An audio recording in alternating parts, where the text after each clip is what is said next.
Okay. Hello, everyone. Oh, it's been quite a while, a little over 3 months. Yeah. So we tried to play last week. Technical difficulties. Yeah, you're right, Ryan. No bonds to be found here. And this is Illios campaign now with kind of like refurbished, like a little outline background here. It now has a name, pretty generic, but gets it across. Rise of the Celestial Imperium. Yeah. So has that little nice ring to it. I'm also incorporating OBS into the session, and things should look pretty great. Hopefully, first time for everything, so will probably be some problems. But after that, I think we're good. I can't remember if I said this was session 18. It's session 18. Not named yet because I like to name the sessions afterwards or at the very end and then change them later. So, here are our players. Hey everyone, my name is Logan, and I'll be playing the magnanimous Illios, the Lionheart, Paladin of Ilmater.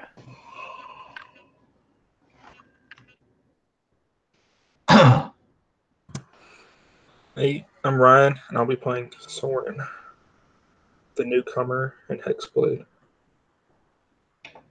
Hello, non-existent audience. It's been a while. I'm Wesley, and I'll be playing Malvadrian von Silas. I think by non-existent audience, you meant to say future us. We're not going to exist in the future. We have, at most, like 2 years left to live. Because That's reasons. for me. Yeah. Oh, shit. All right, well, I guess we got to play what we can. Yeah, right. Logan, you should stop investing in your retirement fund because it's already too late. It's too late now. Future is already done. Yeah. All right, guys. So, let's get into it.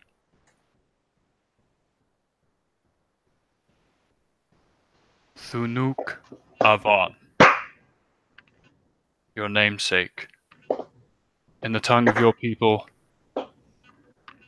Wesley, you're not muted. What?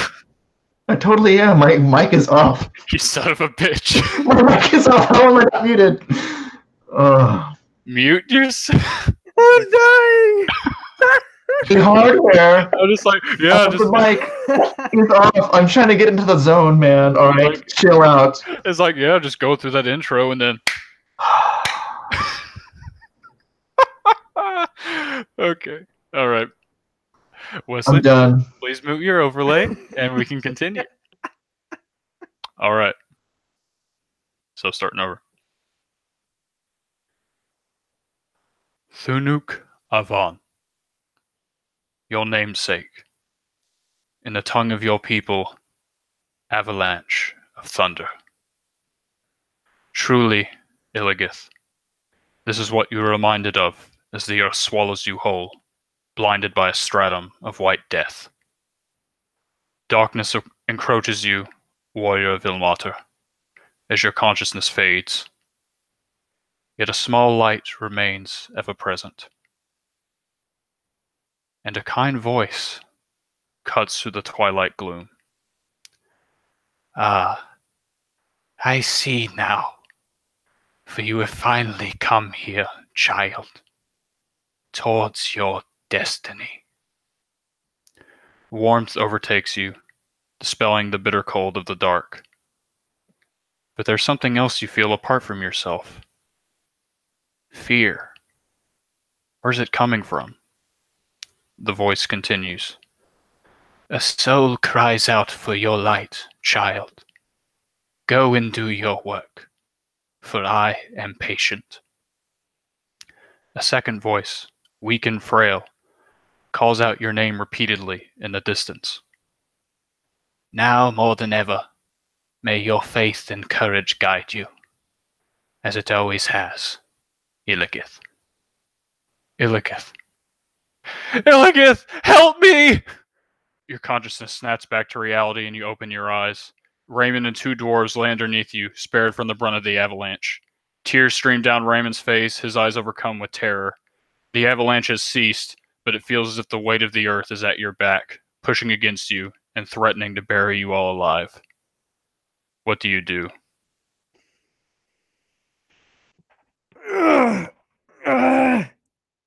Raymond, Do not worry. We're gonna die here. We're gonna die here. Brace yourself, my son. I'm trying. I'm trying. They will come for us. How long? How long? Who am I kidding? They will not come for us. You dwarves. Are you? They're unconscious, Illios. They're not.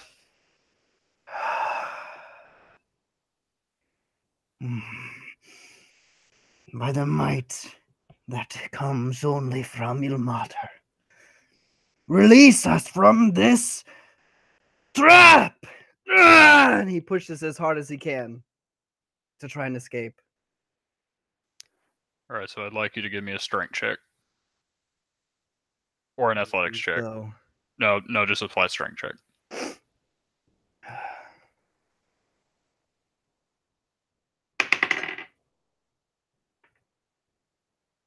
that's gonna be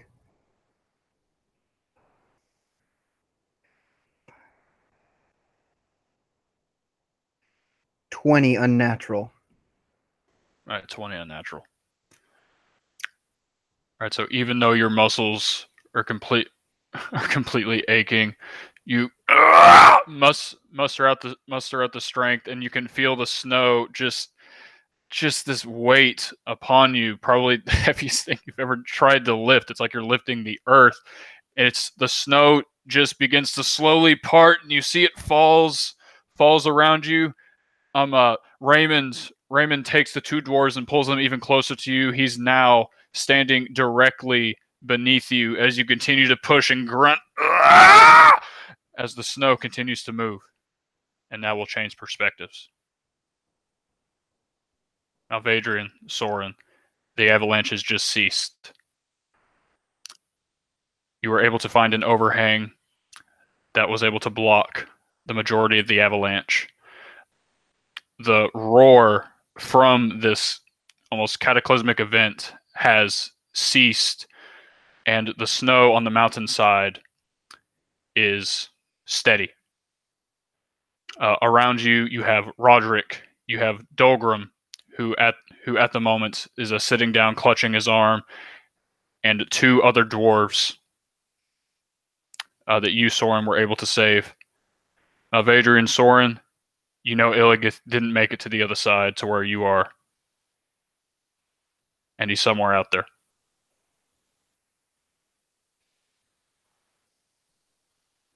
It's like, Soren, you specifically saw Illios merely minutes ago. Mal, you haven't seen him since the start of the last battle.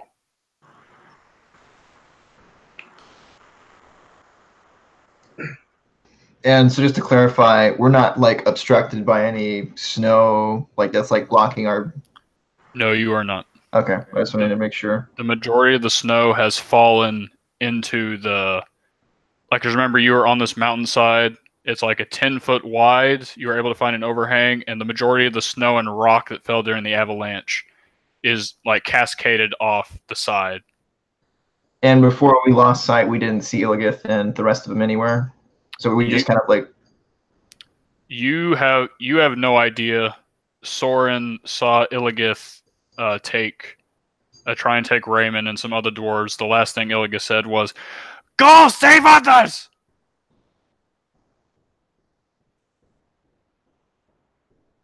And do I know that he saw them, or do I'm just totally like no idea what's going on?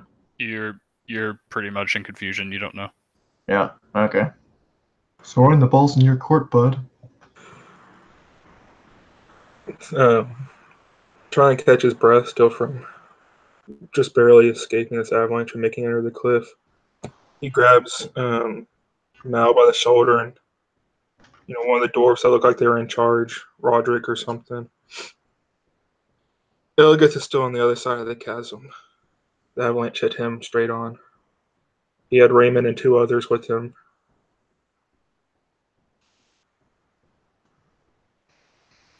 All right, so Roderick, so you kind of grab him, and Roderick is he's coming off of like the adrenaline spike of the combat and everything. It's like, you say You say there are 2 dwarves with him, with the half-giant. At least 2. That's all I saw, though. But there were more over there. Right, and Roderick looks over his shoulder. And his shoulders slump a little bit. There's no way they survived that.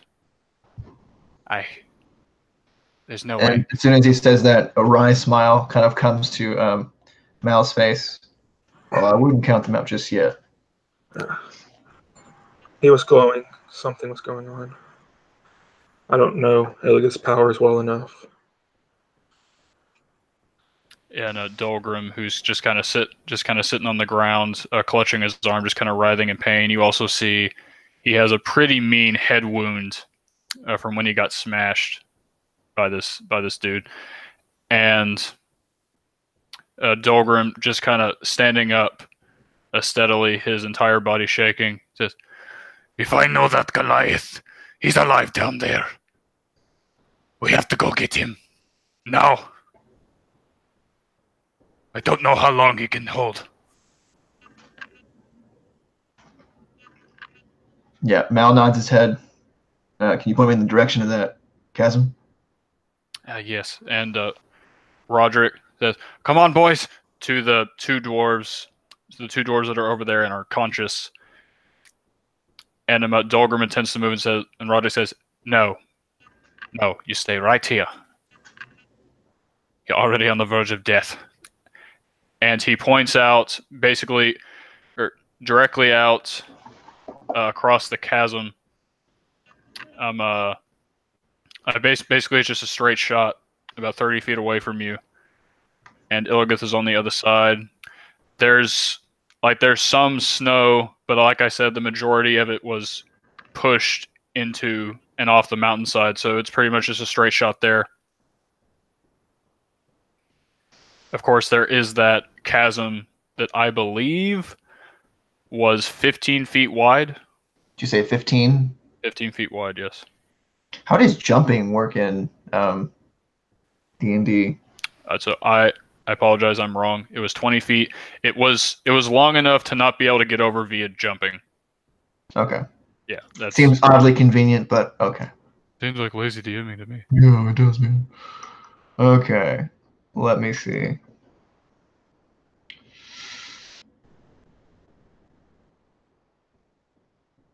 And they are on the other side of that chasm. So, oh man.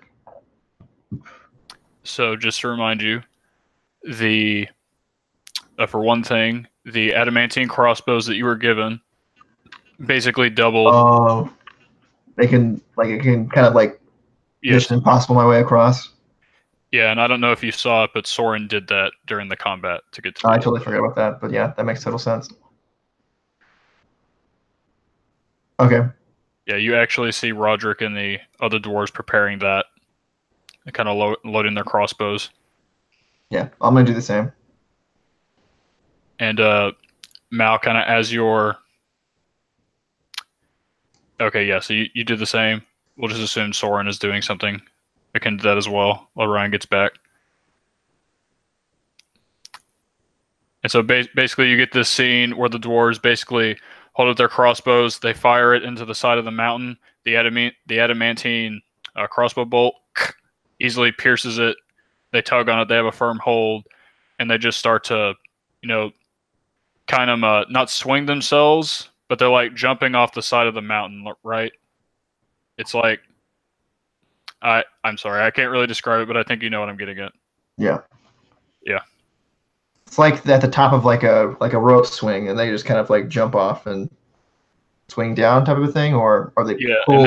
Yeah, and they're kicking off the side of the mountain to get momentum, like to gain distance to get across the chasm. Gotcha. So they're kind of doing that. Roderick, the other 2 dwarves, make to the other side. You do as well. I don't know if you'd like to describe doing something different. I jump like a badass. You fall to your death. You get the behind the back, and twists from the hips to get some extra momentum. Because as you know, power is derived from the hips. No, he does the same thing. And again, is it like kind of like a You know, like in Attack on Titan, how they would kind of like shoot out and then get repelled like Basically. towards it. Basically like that, except it's a crossbow Okay. and not 3-dimensional. Yeah, nonsense. Yeah. And so you get to the other side. Roderick and the other two dwarves are already searching. Is the mount? Like, did the madman jump off the side or something? Where the hell is he? And as he's like looking around, he would yell out Illigith's name. Illigith! Illigith! Just trying to like look around for him. Right. You get no response. And Right. Roderick says, "There, further down. Oh, but there's a shitload of snow. There's no way we'd be able to find them." And the scene turns back to Illigith. We're gonna die down here. No, I can't. Be strong, be strong.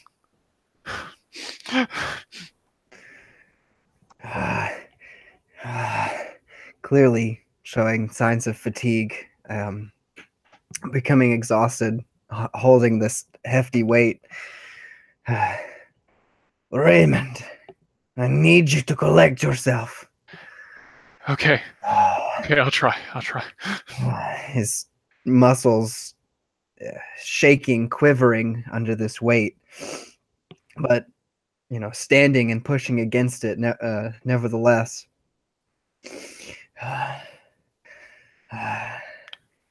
Surely they will make it. Surely. And as he kind of loses a little bit of his grip, falls down to a knee under the weight, and snow kind of just begins to fall in around them. Keep the dwarves close, Raymond. Yes, I am. And Raymond actually kind of bows his head and just clutches his hands together, and as if he's praying.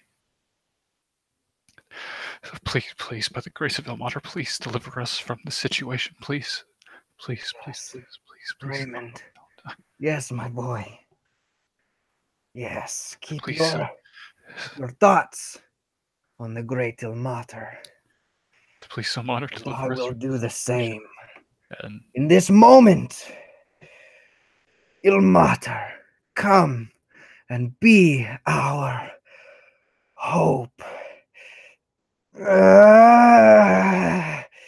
as he does this, he casts Beacon of Hope, and light, this white light, begins to flow from the from the middle of the shield that is the lion heart outward, ascending. All right. To you, Illigith, you're not entirely sure if the light reaches. And Raymond just continues his prayer, saying the exact same thing. I pray that Ilmater will deliver us in this situation. I pray that he will save us. I pray he will give me the strength. And he just repeats that over and over again. And we change our perspective again. And Mal, basically, like you've been calling Illigith's name. Of course, there's no response. And you're the first one to see it. Soren, you would see this as well. I know that you're here.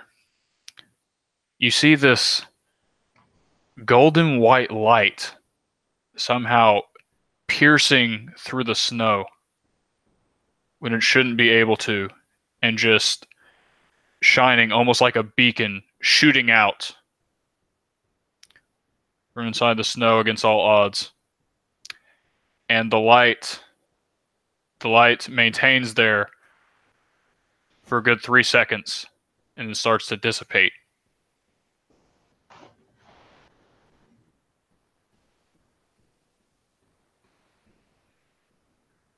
What the hell is that? Roderick says. And this kind of, without kind of saying a word, he runs towards the light, and he activates this blade of light into his hands and just starts hacking away at the snow, just trying to move it kind of like, imagine like he's like slashing side to side, kind of like an X motion, trying to get it kind of pointed off so that like the snow falls to the left of it, falls to the right of it, trying to get through it as fast as possible. And he's screaming Illigith's name as he's doing it, trying to hear something as he's chopping away at the snow. And I kind of see it as like the blade is not like melting it, but kind of like, I kind of see like the snow has been like kind of like hard packed after the avalanche, and the blade kind of cuts through it like butter, and you see like that kind of like momentary like evaporation of the snow as it kind of almost like a rock being cut, and it just kind of falls away with each slash. And yeah, he keeps doing that until hopefully he makes some progress and something happens. Yeah, definitely. Soren, would you be doing anything?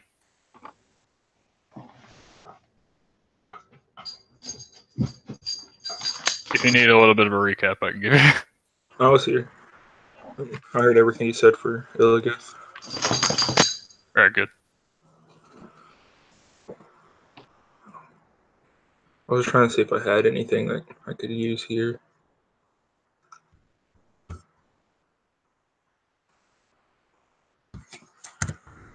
Let me check one spell real quick.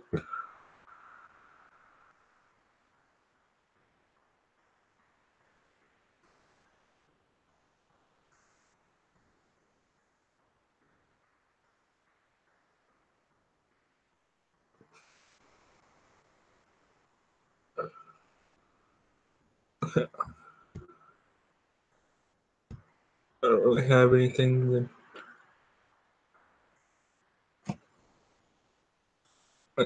I'm just gonna try and do the best I can. Yeah, so if basically if you're standing there just like, oh, what the heck do I do? Roderick, Roderick after Mal just kind of jumped down and has started hacking at the snow.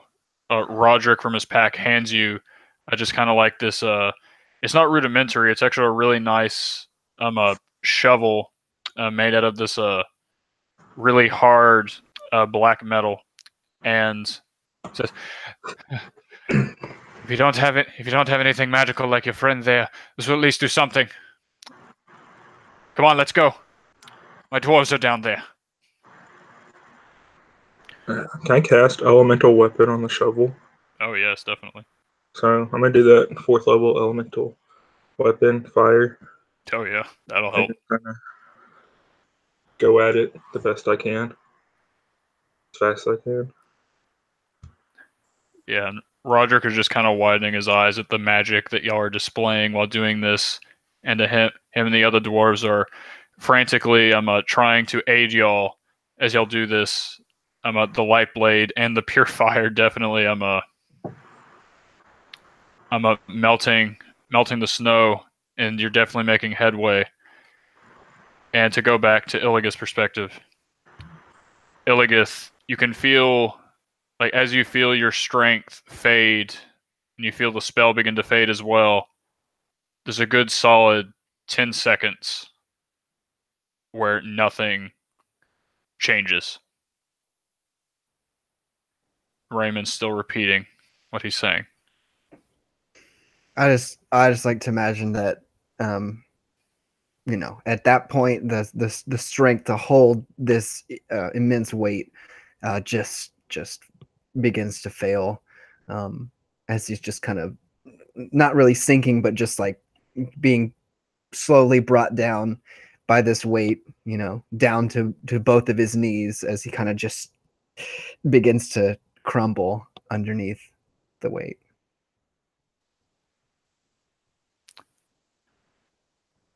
And as that happens, as your strength begins to fail, and you feel as if you might be crushed, you can hear the sound of the snow and the rock piled on top of you being sifted away little by little, and the weight begins to lessen.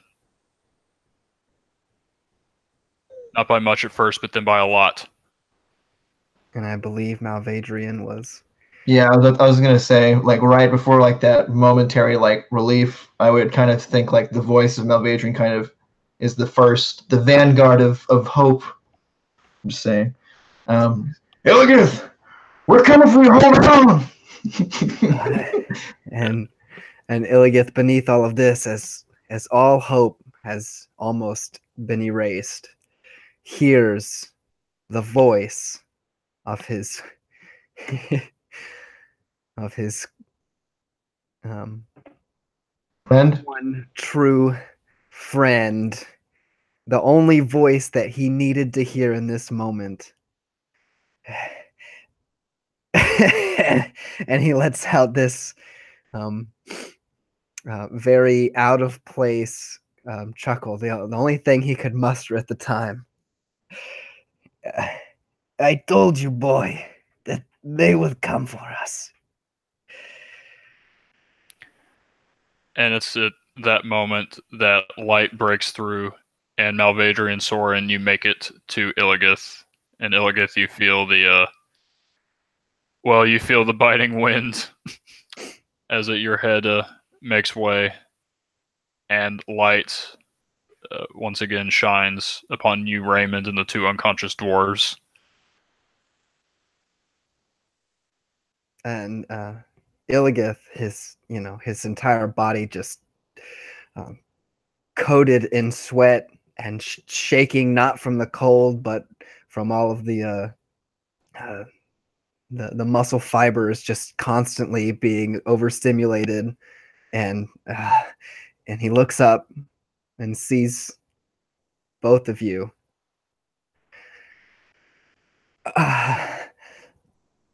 It is so good to see you, friends.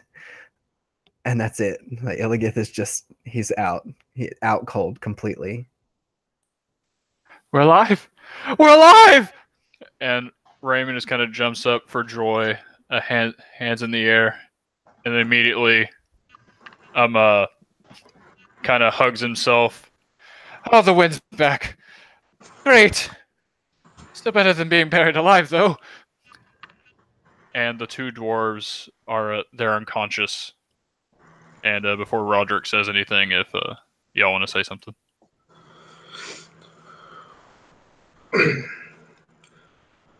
Oh, I was going to say something else, I guess, but it appears tired. And he goes out of business. He goes to grab Raymond's hand to pull him out. Oh, thank you, friend. And as I do that, I'm going to cast Prestidigitation. And for an hour, I can warm up a foot of non-living material. So I'm just going to do it on his chest, his coat, or whatever. Whew! Oh, I got a lot warmer all of a sudden. Along with my flame shovel in the other hand. Should I even ask? That's what Raymond says. I got us through the snow. So that's all that matters. Yes, thank you. And Raymond said, "Oh, don't. Okay, I'm good. Help Illigith up." And Roderick. No, sorry. Nothing. Go. Yeah. And Roderick, kind of not saying anything, just kind of hops down like this hole has been created, and is just looking over his dwarven companions, kind of turning their bodies over, checking their vitals. And Mal, did you want to say anything? Yeah.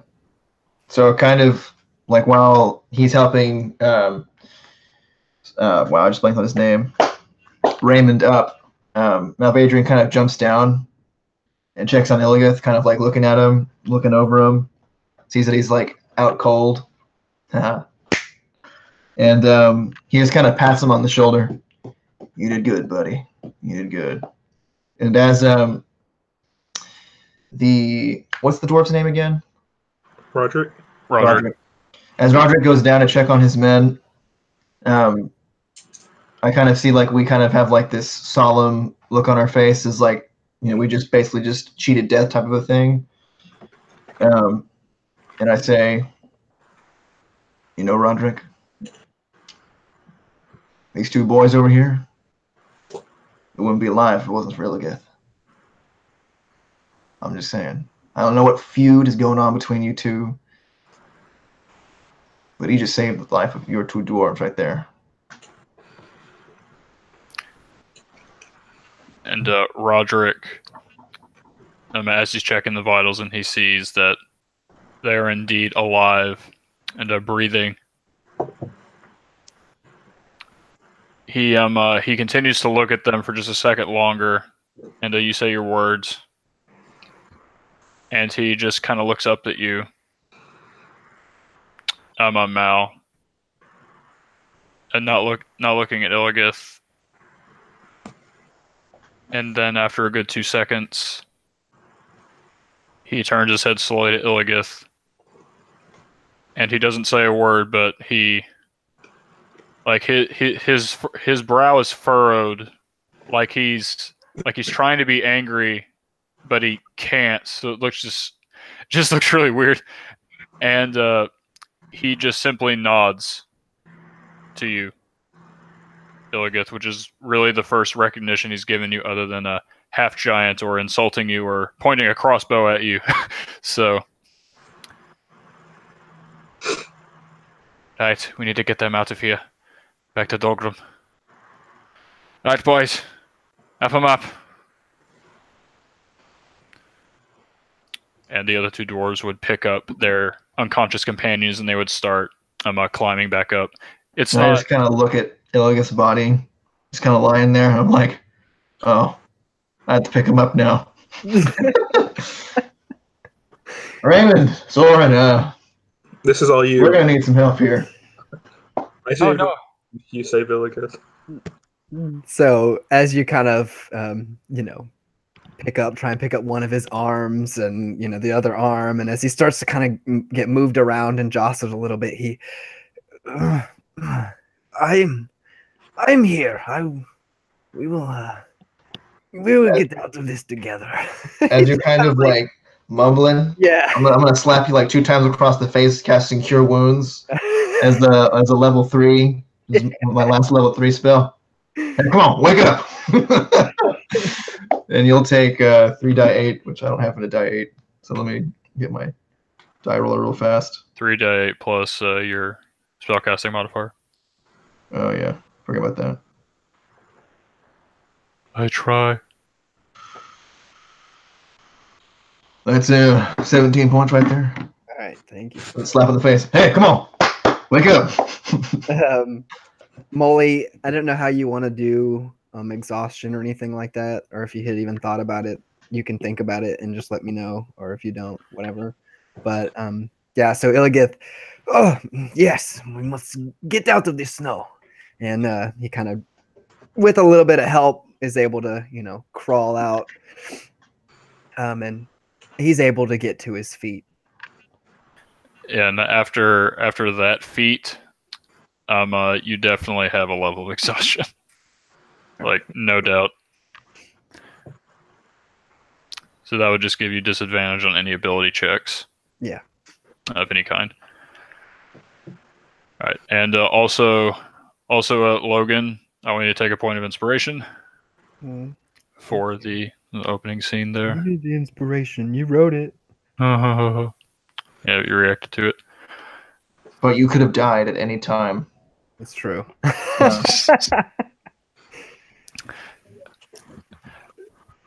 Yeah, so y'all are up, and the dwarves are continuing.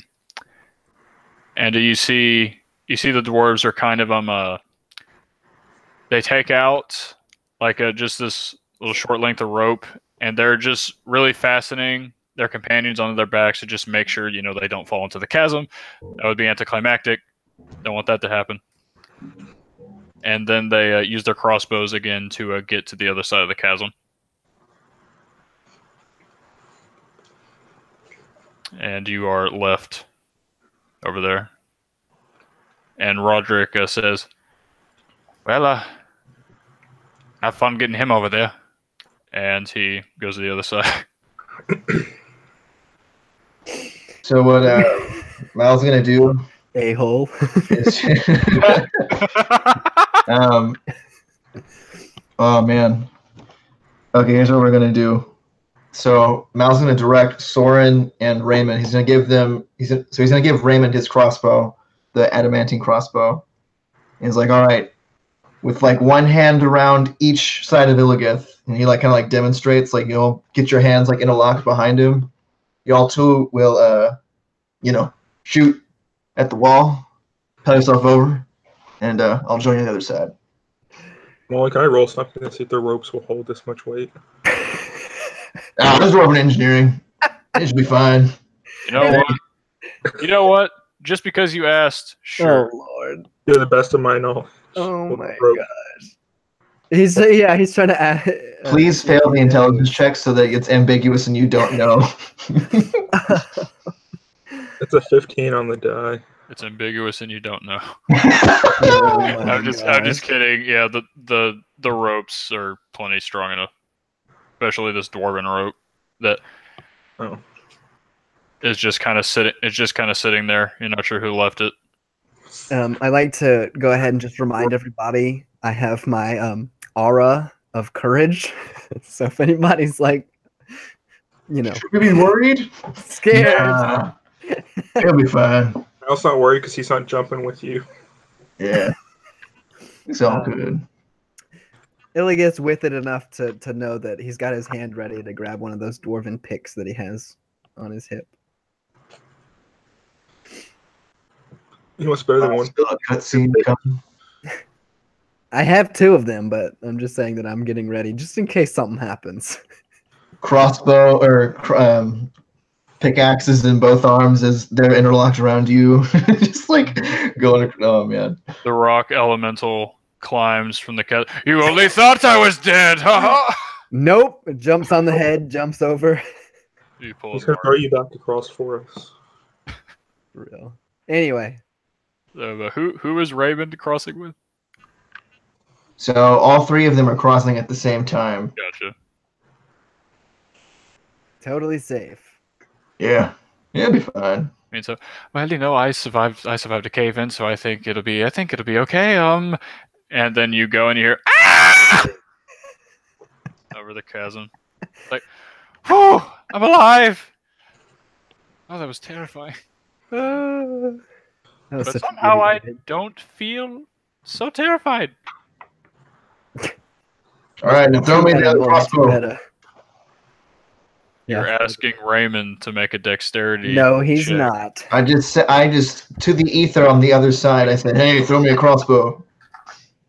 And one of the dwarves chucks a crossbow at you.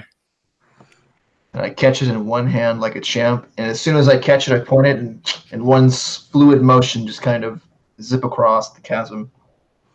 I think these things are handy. All right, good. So yeah, you make it across. And I kind of toss it back to the dwarf. Thank you, sir. How dwarven. Damn it! I should have just, instead of saying that, I should have just grunted. Oh well, next time. I love dwarves. He just kind of up nods. Up nods. I'll down nod since we're not friends yet. He's also below you, so. Well. Roderick? Yep. What was that thing? So before I answer that question, is everyone on the other side of the chasm? Mhm. Okay, very sure. All right. So yeah, Roderick, who's just kind of getting everything, loading his crossbow, putting it back on his belt, looks kind of into the chasm where the rock monster fell. Obviously, you can't see it because it's being blocked by the frozen maelstrom below. But as he's looking down there, he says, I have no idea what that thing was. I've never seen anything like it on any of my patrols. Not once. I don't know about y'all, but I have a strong feeling it was the Celestials. This is right up their alley. I'm just saying.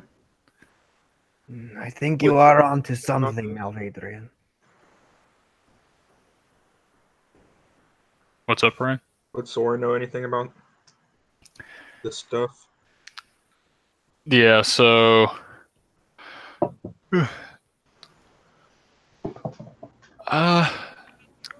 I would say that an animated golem would be news to you. Okay. He's gonna stay quiet then. I kind of was hoping this would come off more as like a paranoid like nut. It's like, you know what, aliens type of a thing. But it is kind of plausible that they would do this. So, but in my head, it was more like paranoid nut job. But just keep that in your canon. Yeah, Raymond's like, I could see it Yeah. based off all the He's other like, right? things they've done thus far. They Dog- wouldn't not do it. Dahlgren from across the way is like, yeah, sounds about right. See? Not sure though. Oh. And that's when And we need the dwarves' help. Yeah. yeah, and Roderick kind of but you don't know for sure. I mean, do you normally have giant, 20-foot tall rock giant golems just roaming about your lands?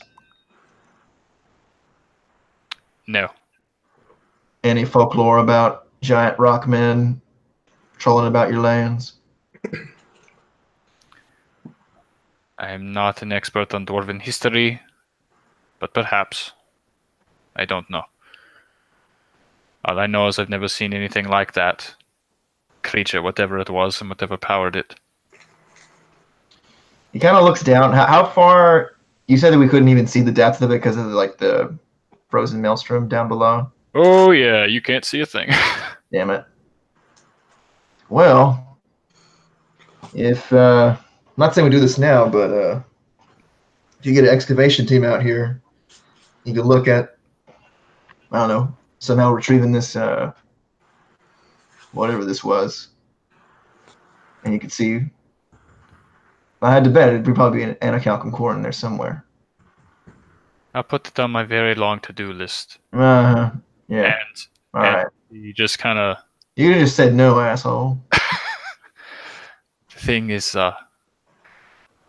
it take a very long time to do, and we don't exactly have the resources at the moment, but I could try and do so at the earliest convenience. It would be it's a good idea to try and get that thing. That'd be quite a trek, though. Mhm. You said anacalculum? What the hell is that? Oh, Sora, you want to handle that one? Glowing rocks. It's a Raymond says. gemstone. A gemstone. Yes. Anything else? That seems enough to me. It glows. It is some type of. I don't even know how to describe it. It's In basic form, it is just a gemstone. I'm not sure you would understand the science behind it. all you need to know is that it fuels some mean weaponry. Some type of energy source. That's all we really know.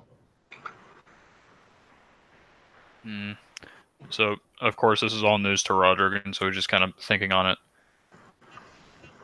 And he says, in any case, if there is at least a possibility that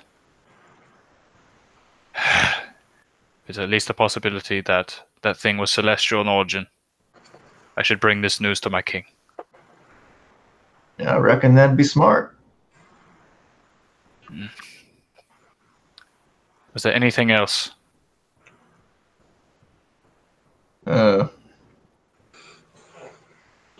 Should we? How far away are we from the closest encampment or city?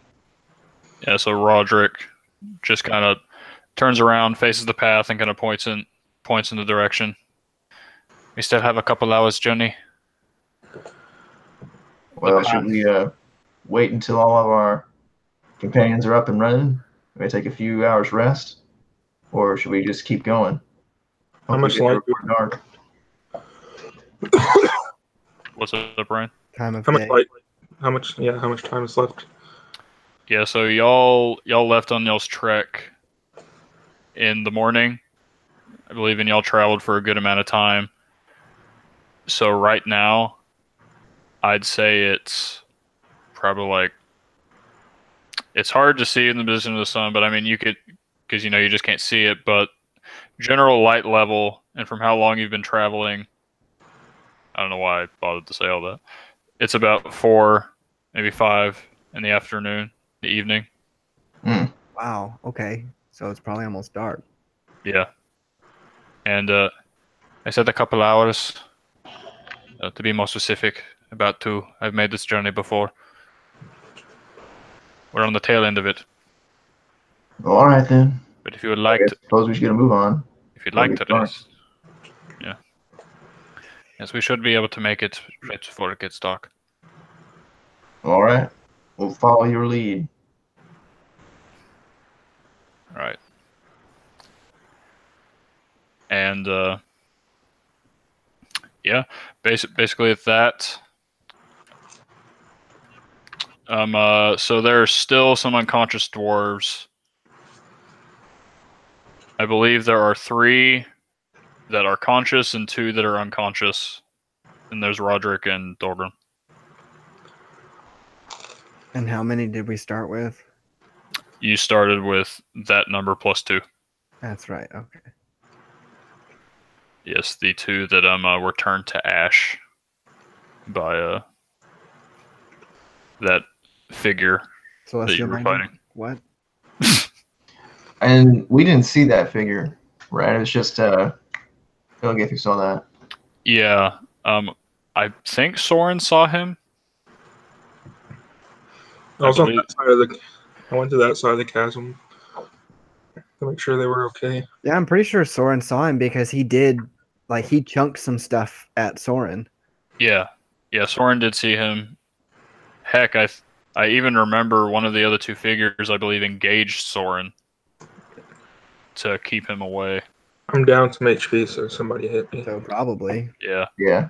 I remember I was just fighting with the dwarves with the elemental on either side, so I didn't see any of that. Yeah.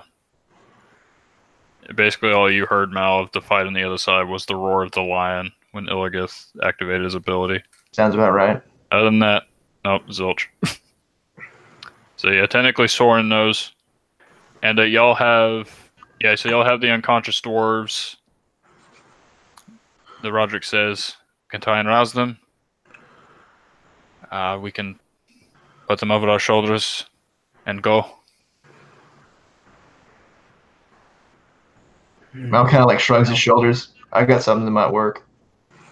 Well, Worked on Illios.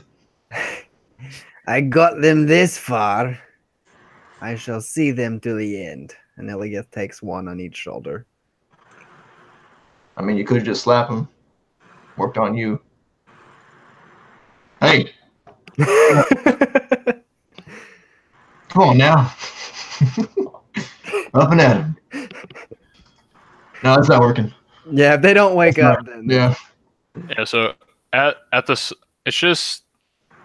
you just don't get it with this guy. Like you pick up the dwarves, all you've done, and just reflexively, like his hand moves, or like he takes a step forward, and then kind of stops and hesitates, looking at Illios, and then Dolgrim just says, "Roderick, like I've told you, he's different.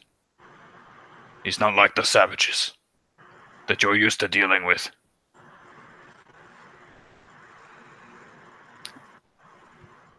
And Roderick just kind of turns and doesn't say anything, and he says, "All right, let's be off.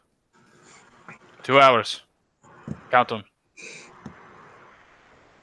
And you start on the journey. Yeah. As we take like 20 steps or so down the path, he's like, I could carry one of those, right? Or them. To Illios. yeah, I mean, it is up to you. No, you got it. I was just saying, like, I had I could if I wanted to. But I mean, it seems like you got that. pretty I locked can down. just end him to you right here. No, Kind of like motions. Hey, you're already on. You got your flow. You know the momentum of the. It would, it's all. Are you sure? Yeah. I wouldn't want to take your thing. You're kind of the carry the injured kind of guy. So Yeah. You got to keep the weight distributed so one shoulder's not bigger. yeah, it'd be uneven. Yeah, exactly. This guy gets it. It's math. I'm just saying. Did I just hear it's met? Okay, I'm gonna assume I didn't. All right. So, by the way, this is something I forgot to do, but there you go. That's Roderick. Nice nose. Yeah. It looks like it's made of iron. Probably why he's so sour. I'm gonna try and feel his nose. Oh. It's pretty. Never mind. No. I'm not gonna do Noticeable. It's literally just like I remember describing it. It's literally just iron, like an iron nose that's there, and it looks like it's even frostbiting, like around the edges, because cold metal and all that. But he's never seemed to mind it. And sales are dead. Yep. So now you continue on your journey. You travel along Farkin's Pass, which, if you remember, is the name of the pass you've been traveling. You travel along Farkin's Pass for only a few more hours. Exactly 2. Give or take. But Exactly 2, give or take. Which is it? Which is it? Stop playing with me, DM. But it feels like days as the blizzard continues to rage around you. The bitter cold sapping your strength further with every sip. You begin to wonder if the mountain itself is telling you to turn back. When the narrow path begins to widen. For the first time in hours, stone is to your right as well as your left, walling you in from the frozen abyss beneath the pass. And it's at this point that Roderick stops after y'all are all, in there. And also in this, you can feel the sweet relief of the wind not buffeting you like it has been for the, all the rest of the day. So you feel slightly warmer, but only slightly. Raymond says, "Oh, thank the gods. Specifically Ilmar." But yeah, and Roderick stops, and he stops, and he just pauses for just long enough to be like, "What's going on?" Because you don't see anything in front of you other than just more path. But he turns around and says, "There's something I have to warn you all about. I wasn't going to.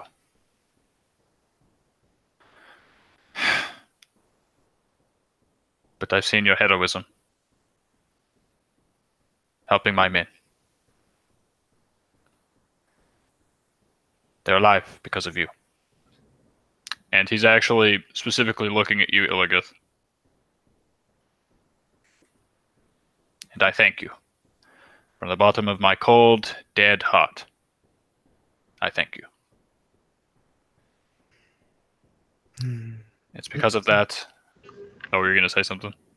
No, Illigus just, thinks quietly to himself about his own particular health condition. Mm-hmm. And Dorgrim says, "What's up, Roderick? What now?" And he says, "As I said, I will escort you to have an audience with our king, Anvar Ironhelm, as we agreed. But there's something else.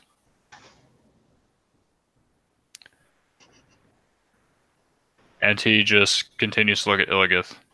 We dwarves, as you know, absolutely loathe Goliath. They have committed many atrocities against our people. One rather big, and one rather recent.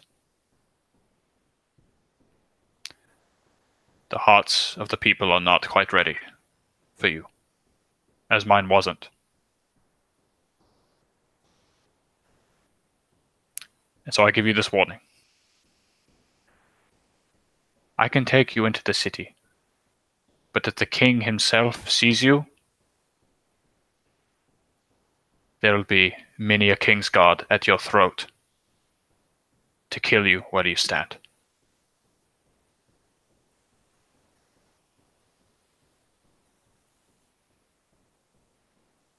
I apologize for not telling you up to this point, but I have now, to return the favor of you saving my men. Well, even.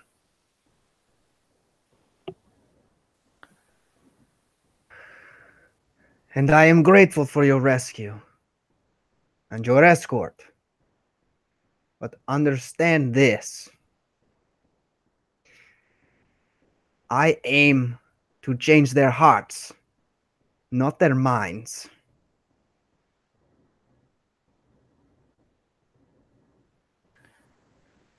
To change the heart of a dwarf is a very hard task, as I'm sure you know. I can try my best and speak to the king in your stead. Try and soften him up a bit, but understand. His firstborn was killed by Goliath a year ago now, and his hatred has only grown since then. It'd be a monumental task, and I don't think I'm up to it.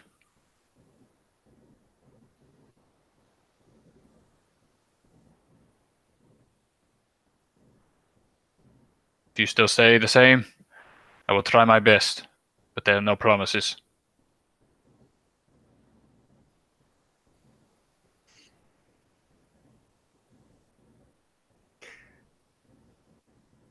I mean, Illios just maintains what he said.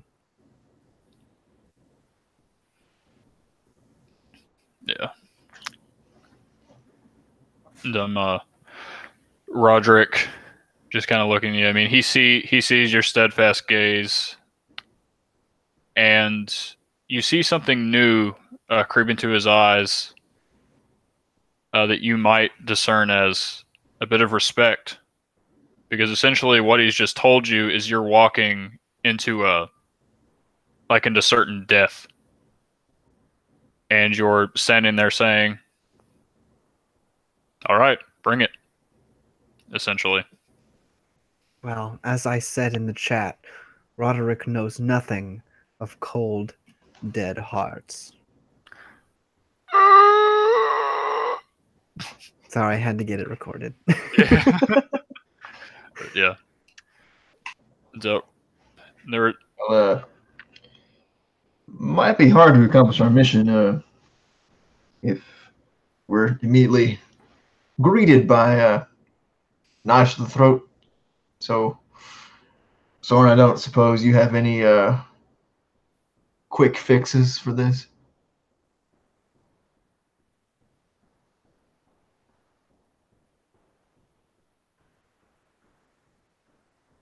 He starts to rummage through his pack and pulls out a little kit, and this could help with his appearance, but it won't help with his massive size. Yeah. Size. Hey.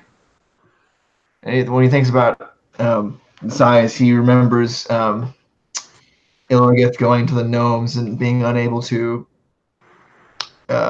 enter in to the gnomes because they're the height of their like rooms were just like so small. Hey, Illios, you wouldn't happen to have any more vodka from Gnocchi, would you? Let me check my back.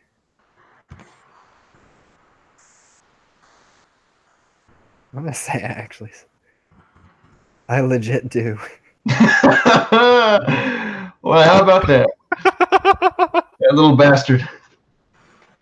Yeah, you don't know Gnocchi, but he's a bit of a dick, but he's Hold used. on, you. I've heard many stories about Noki. Yeah. None of them in his favor.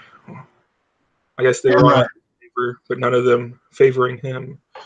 Did I hear you say something about gnomes? No. It's Cheeky little bastards.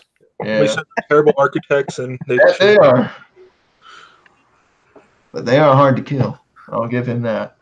Yeah, and Roderick's like, "Damn right they are." The other dwarves are like, "Yeah," and they up nod to that, and they kind of pound their chest. And Dolgrim in the back with his good arm is just kind of giving you the thumbs up, like, "Good job." Okay then.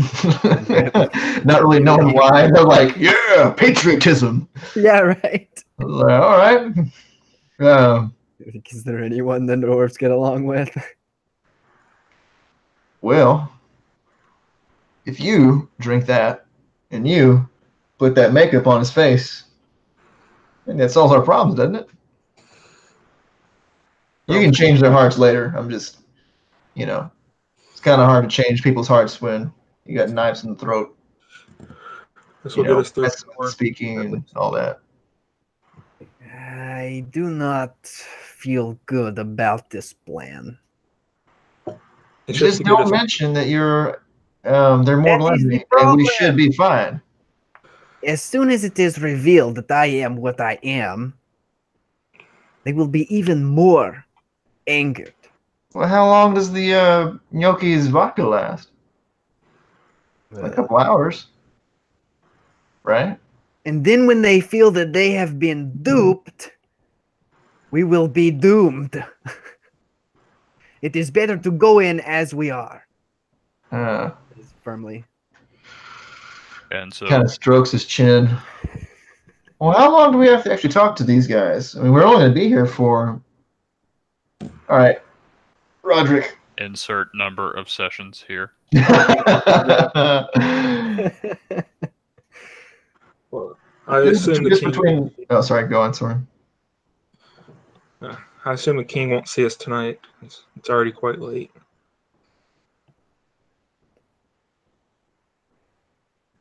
I just cannot see anything good coming of this scheming, this trickery. Yep. And Dolgrim. Give the king some time to prepare for this. Perhaps it will not be as bad as we expect. Yeah, so Roderick's eyes just kind of flit to Dolgrim. And Dolgrim just kind of runs his good hand through his hair. And Roderick says, I have a bit of an idea. Well, this should be good. Willing to hear it. Like I said, I can try my best to soften the king to your arrival and your audience. And perhaps if you... the only thing I could think of he would see you is if you were in chains. Had no weapons. No nothing. This is the only thing I can think of off the top of my head that would not be scheming, as you say. This is good plan. So under his breath, he kind of like says to like Illios, "You can break out of the chains anyway. I mean, what chains could hold you?" So I'm just saying, Yes, my friend. it's a good plan. This is good plan. I have confirmed with my friend here, and we accept these conditions. So long as my shield remains on my back. And yeah, what he said. We'll It's have no to, weapon anyway. we'll It's a have, big stone slab, With right? this smirk. It's just a line looking yeah. metal Dolgrim, shield. like Roderick is just kind of looking, like pondering, looking at it, and Dolgrim in the background is just like his eyes are flitting between Illios and Roderick, and like all of you, because he's seen what the shield can do, and so his His look, only shield. yeah, Piece of metal. Ding, ding, ding. and so his Dolgrim's look basically says, "I'm not going to say anything if you don't." I hold in my hand a weapon of mass destruction. I mean, it's a piece of metal. That was good. All right. So Jojo finally responded to me. He said he just got off of work. What? I know. Wow. Yeah. Goddamn. Yeah, so if you believe this, if you're okay with this, these conditions, I will try to present it to the king as best I can. And basically at this point, y'all been talking for a little bit. And you just notice the sky get, noticeably darker as night approaches. One last thing. Roderick, be sure that the king knows I am no captive, but I am in chains of my own will. For his sake. For his sake? As in, like, because he wants me to be. Yeah, He yeah. would be uncomfortable. Yeah. No, it is a threat. It's a a threat. It's like, if I wasn't in chains, I'd rip your head off. No, this Like a isn't savage Griff we're talking man. about. Griff, is that you? Yeah. That's it. How long have we been standing here, Mom? I've been talking for like 10 minutes. I mean, I could see us like walking while we're kind of. Yeah, so like Roger could actually stop y'all, Oh, and didn't want to move forward. And I missed it. We're waiting until tomorrow to speak to the king, right? because it's late. Did we? Was that ever mentioned? So y'all kind of discussed it. I mean, would it be safer to camp out here? And like try and get an audience tomorrow? I don't know. Maybe we should do that. That way we can rest and regain some of our strength. Yeah, I don't want to go in there bleeding all over the place. And it will give us a full day of discussion. Allow us to think about what we're going to say. Hmm. I'll add some proper lack. If that is the case, then there is an outcropping not far from here that we can take a lodging under. We are still far enough away from the back entrance.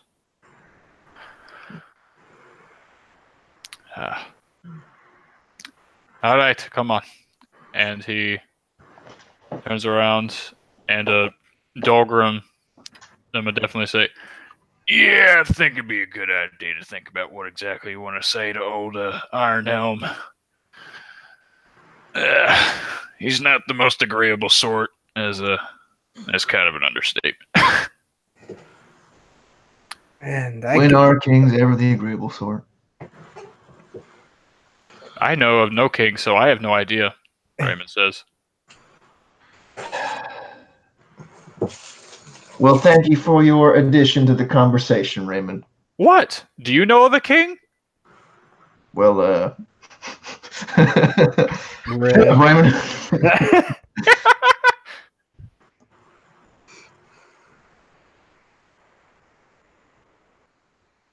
See? I'm right. Raymond 1, Malvadrian 0. Anyway, I could use some rest, says Illigith as he hoists the dwarves back onto his shoulders. Yeah, and I just want to be perfectly clear. Raymond said that under his breath. Raymond 1, Malvadrian 0. Oh my god. And Adrian has hearing like a hawk, and he said, "What did you say?" No, he said nothing. Nothing at all. That's what I thought. Little punk nose, bruh. Little. And Raymond kind of looks at Illigith like, yeah, I did good. And Illigith gives him a look of like, no, keep your mouth shut. Yes. All right. So yeah, you'll find an outcropping. Like I said, the wind isn't really an issue here, so you can easily build a fire, set up anything you want to set up. Discuss if you'd like before you go to sleep, or discuss in the morning, either or. I'd rather discuss in the morning. All right. Night montage.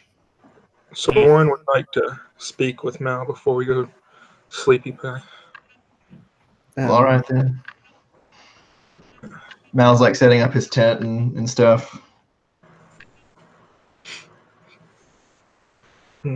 He comes over and he lightly taps you on the shoulder as you're kneeled down. He kneels beside you and a low whisper. Perhaps you and I should set up a watch. Make sure there's nothing between these doors going on. He kind of like looks over at the dwarves for a second and looks back over at Illigith. Yeah, I think that's a good idea. I can take first, or you can. It's up to you.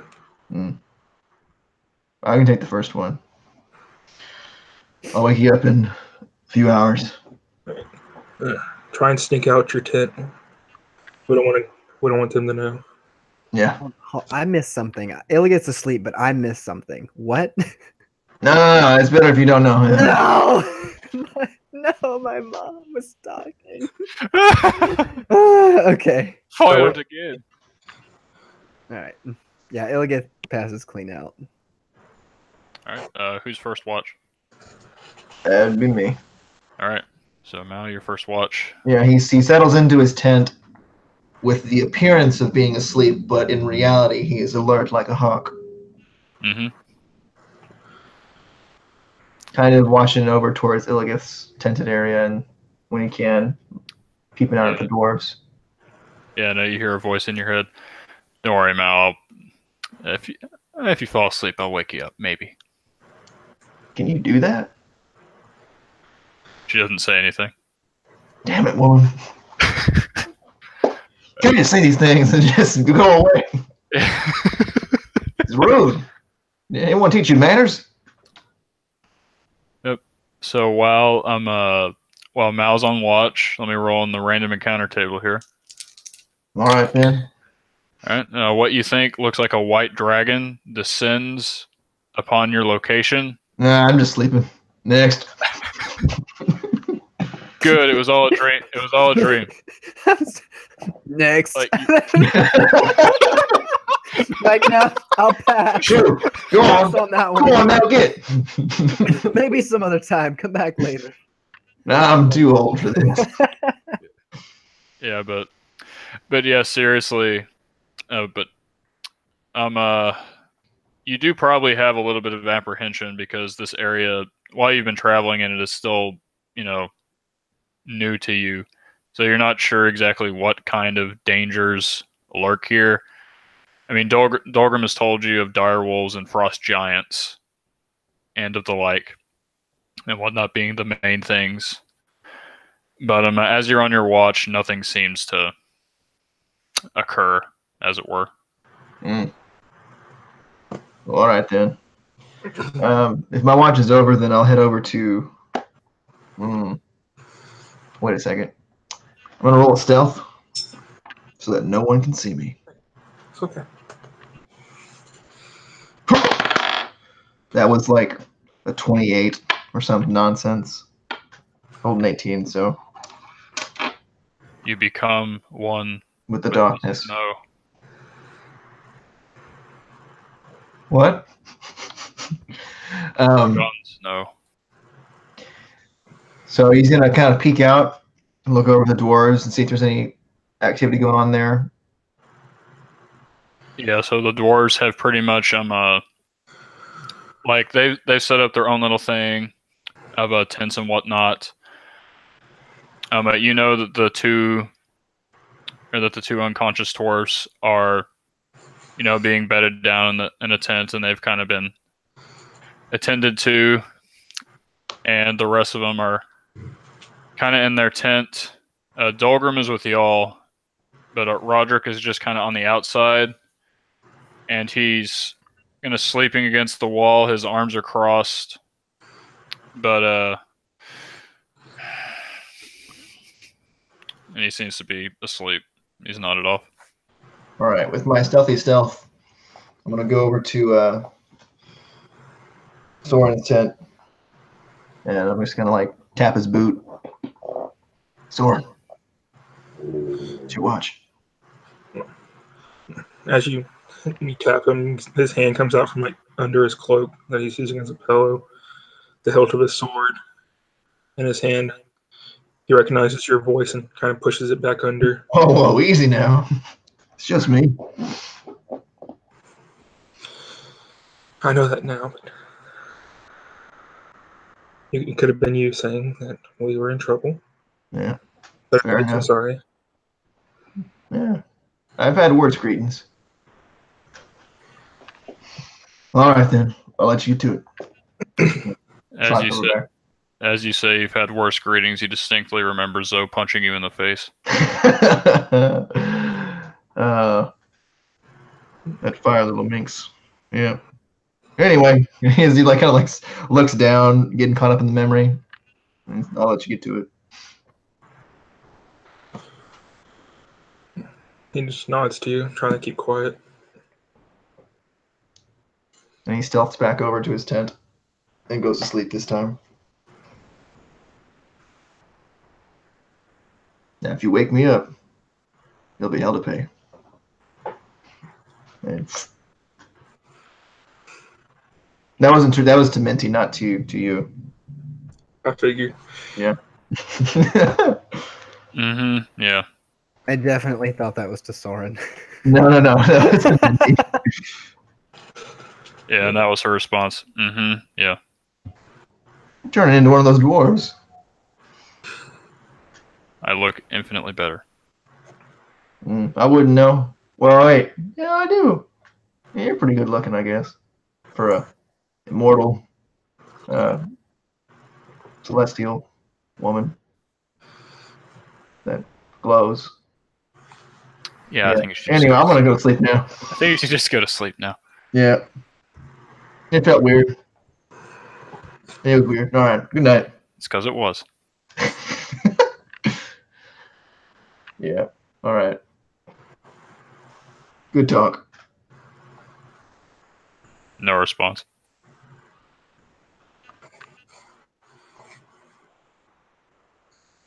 Alright, so Soren, it is your watch. And once again, let me roll on the random encounter table. Oh, look. Nothing happened. We weren't looking for random encounters. We were making sure the dwarves didn't kind of try and screw us over. Yeah, I was looking for red dragons. I don't know about you. I can't see the sky, so we're screwed anyways. Illigith, you're having a dream. And you're not sure why, but Raymond is fighting a red dragon, and you don't think it's really going to go well. Of course I am. But then suddenly, out of nowhere, he valiantly defeats this. What nightmare is this? Yeah. The red dragon's like, Raymond's like, stop! But you see, I have the power of Ilmater now. He is one with me. Oh yeah. The red dragon starts talking. Where are you from? I'm from a little town called Buxton. And what makes you think you can take me on? That's a one. Ah, well, I prayed to a god multiple times. And I just became real strong. And the dragon says, "What kind of half-assed backstory is that?" He's like, "I don't know. Hope I win. I'm gonna punch you now." And Raymond, Coming soon to a theater near you. pretty much, yeah. Do you appreciate that, Wesley? The metal music. No. Although I did see Raymond's small, frail body kind of like pull a Hulk, where he's like, "I'm always angry," and then as he like goes and punches the thing, he turns into Illios. Yeah, he turns into Illios. What? What? That was what I dreamed about. And then Illios wakes up screaming.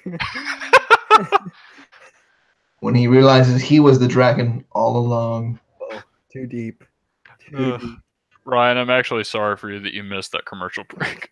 That's okay. I have more important things to attend to. Yeah, I'm sure. All right, that was that.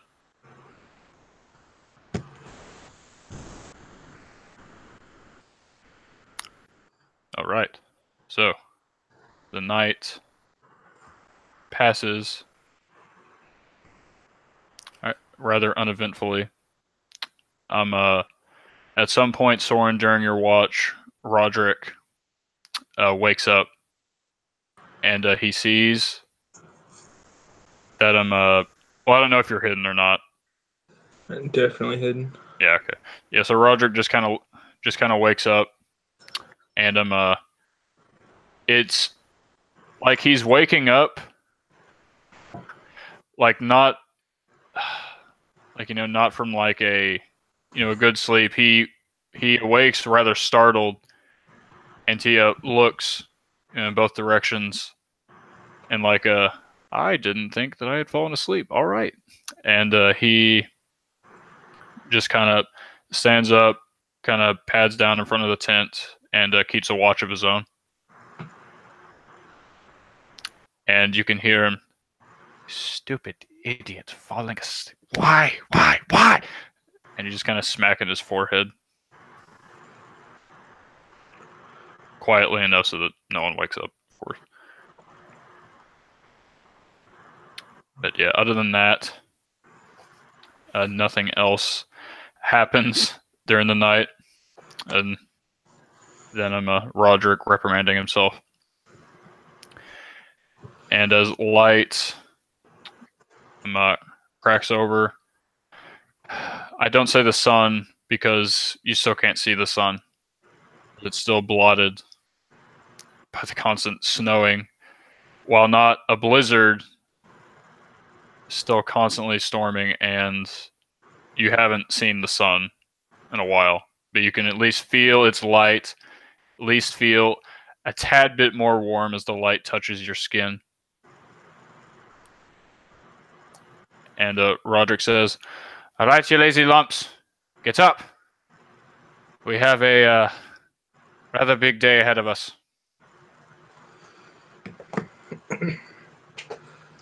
So put it lightly. I was just starting to get a good wink of sleep there. All right, son of a bitch, I'll get up. Dorgrim rises from the ashes. As per usual, Illios has been up for some time, but if he's in his little tent lean-to thing, he hasn't come out of it yet.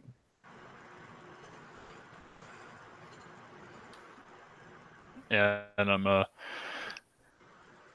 right, so good. You're doing your thing. Mal, gonna get up, or Yeah, all right then. that's enough said.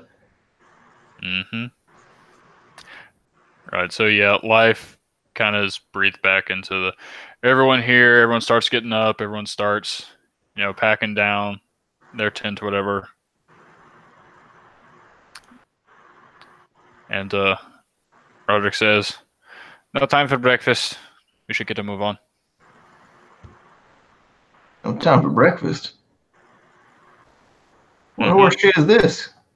They're not even expecting us to be there, are they? No, but I have a lot of work to do. Oh, okay. Well, you can't work on an empty stomach now, can you? I was See? gonna say, has Illigith had anything to eat? Because as per the rules, I can't get rid of my exhaustion unless I have some food or drink. It's getting real, right? So yeah, y'all are kind of like, no. Pretty much. And Dolgrim, like, oh, don't worry. The king can wait. Right? What I'm saying. Still don't even know what a king is. Like they say, he has no idea we're coming.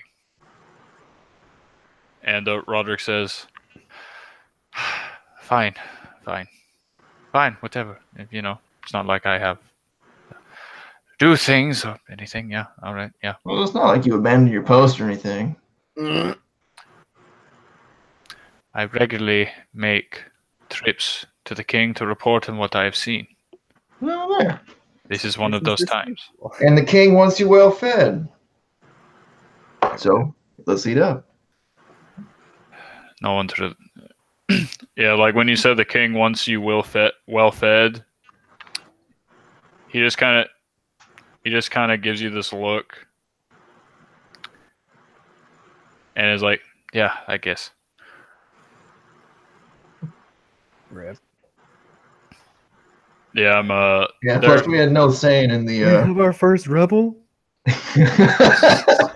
You know what? You're Other than right. Dolgrim. Yeah. We had a saying in my platoon: better to die on a full stomach than an empty one. So, if this is our last meal, well, morning, I wanted to have breakfast. Oh, I see that saying is a constant across Fahrenheit. Raymond says. And it's about this time that, What the hell are you doing? as per usual, from the direction of Ilgith's tent, you hear, as it kind of like collapses on him. Every time. Yeah, should really work on getting him a bigger tent. You know, hopefully the doors will have. Never mind. Oh, this tent, every morning. Data, as he says, kind of like picking up the tent poles and everything. Did somebody say breakfast? I am. Well, yes, we did. Yes, we were just talking about it. What's on the menu for today? Dover? I got a broken arm. I'm not cooking shit. Damn it. All right. That seems like a good excuse. Soren, you know how to cook? I tried to boil an egg once. You too? He looks to Raymond, immediately skips over him, looks at Illigith. Big smile on his face. Like half of his tent is collapsed over still. I'm just messing with you. And he pulls out like a thing of like 4 different seasonings from a pack. Ah, Well, I don't got much on me unless y'all can provide something to this meal. I can go kill. Wait a second. I Are feel, there like, any animals out here? I feel like our heads all slowly turn towards Roderick and the dwarves. Are there like deer or birds or foxes or I don't know animals to hunt out here?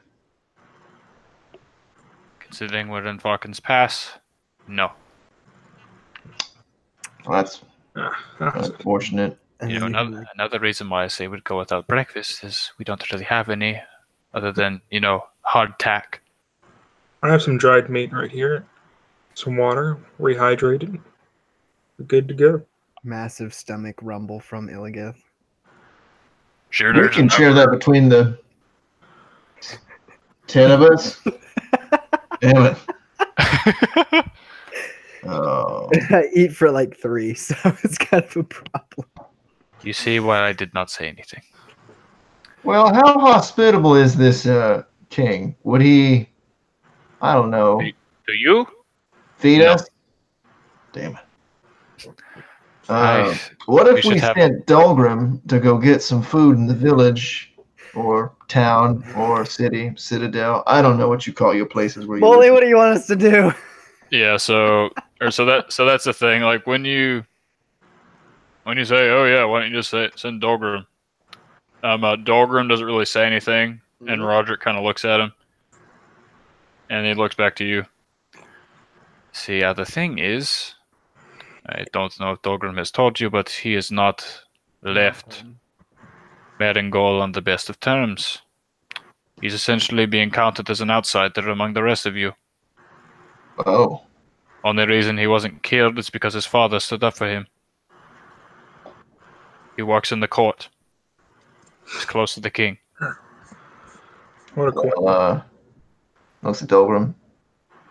Should we pay your pa a visit before we go talk to the king, or? If it is talking about breakfast, then I have it. I have more hardtack. It's not going to be good, but it'll fill your bellies. That's all we care about. If only Noki were here. That's one thing he was good at, was making bland food taste good. And If the even Have you ever had a delicacy called snoo? oh My God, it's delicious. No, I've never heard of it. I assume it's a gnomish cuisine. I wouldn't want to have it anyway. Well, your loss. They tried to poison you. Do they? On more than one occasion in the past, yes. That son of a bitch! You never told me that poison. Oh, that little rascal. He Dorgrim tried to kill me on more than one occasion, so. I Dorgrim wouldn't put it rolls his past eyes. Yeah, well, I'm sure if Gnocchi was here anyway, Raymond says, he would, I really don't think there'd be enough for all of us. Yeah. This is That's also true. I mean, come on, he ate more than Illigus. Yes, You know, Raymond, between Illigith It's rather and Yoki, disturbing. I was surprised that we didn't starve on the way to see those gnomes in the forest. well, you know, as I always say, Il Mater provides. He says with this like big smirk on his face, knowing he eats so much. He provides because you take a lot.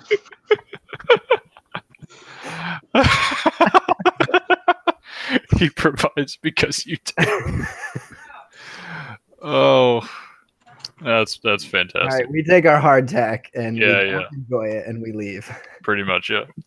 Well, before we go on, shouldn't we talk about what we're going to say before this thing? Just want to wing it with your mortal enemies? All right, seems like a great plan.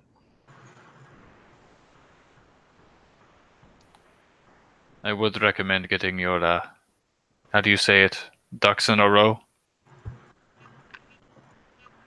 You have ducks up here? No. Oh, boy.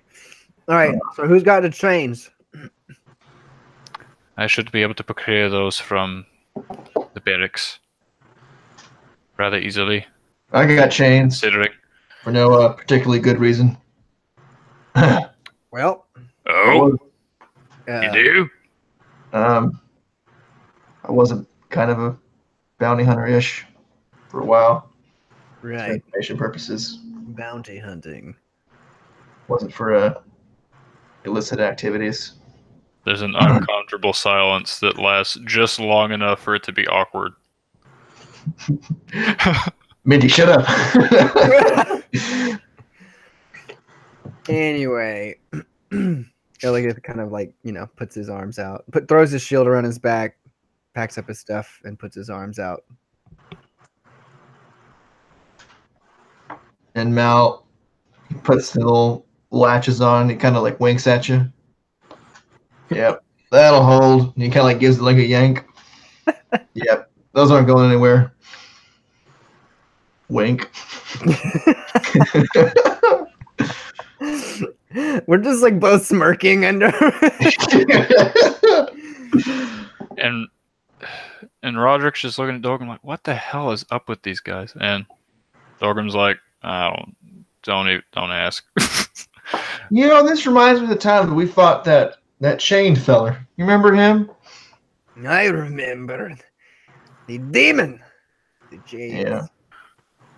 No, actually, I don't recall. I do not think you were there with It was us. before your time, Dover. It was before your time. But Gnocchi See- was there. See, Oh, yeah, that little scamp. Yeah. Do you remember when he threw his gun? Well, what the hell was he doing? That was funny. like if I had timestamps for this, like the last 10 minutes would just be Gnocchi on blast. Pretty much. All right, Like- Molly, it's just because you need to jump in. We're just killing You time. remember when you punched that chain demon square in the face? I I don't. love that. John So- Cena! Yeah, good times. So yeah, right here. So you continue your journey. Oh, Illigan. we haven't discussed what our plan was. True. We didn't get our ducks in a row. Well, we got the. I'm chained. That's one duck That's out of one many. duck. We got at least 6 more ducks to get in a row. Swarm begins to line up the dwarves as if they were ducks. That is hilarious. Why do you think so? All right. So, how do you think we should approach this?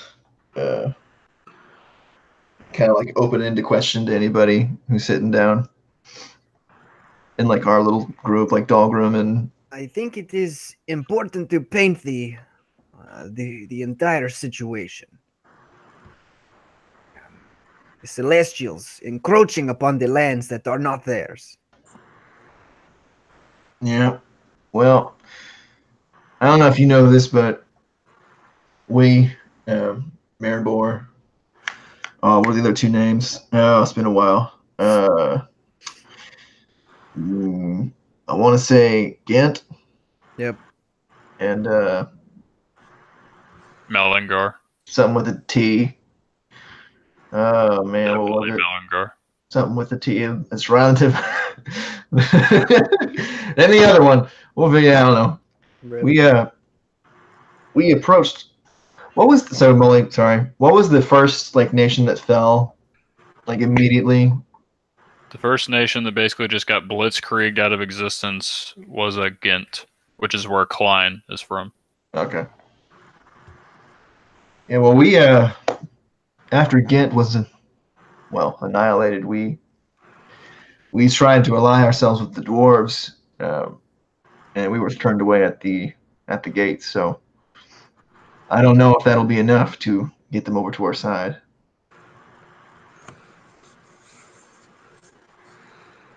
Fortunately, that is not all. Oh, This Anicalcum, the dark power that they hold. Surely that will be enough. well, that's true. Especially since the fact it's made out of not human souls, and they can power weapons of mass destruction that can, I've seen firsthand, flatten mountains. And that should be of interest to anybody, especially the dwarves.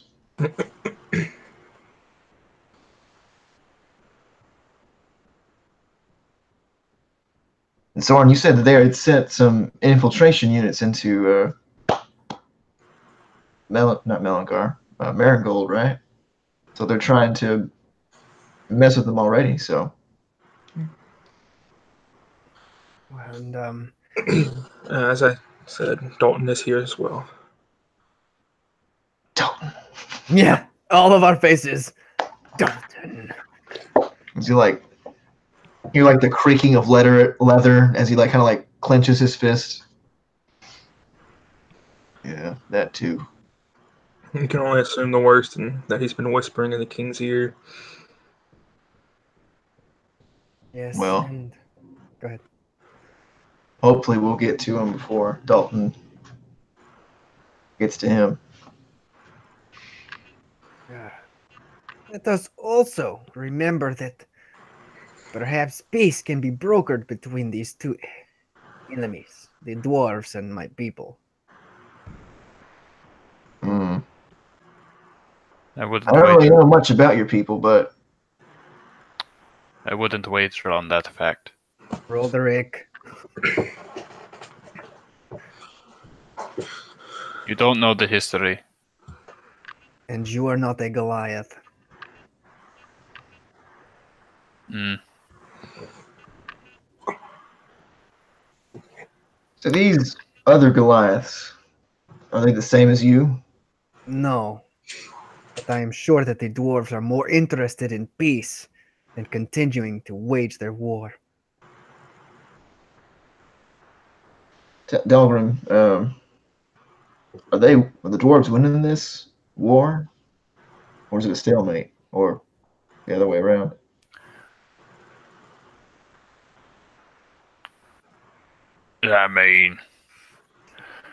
As far as I know, I've been gone for a year, at least a year now, other than the occasional raid. And other than the occasional raid and what they do, just generally wreak havoc upon our northern border. There's been a few skirmishes, but nothing major that I know of. Minus killing the king's son. Yeah, so you bring up an interesting point.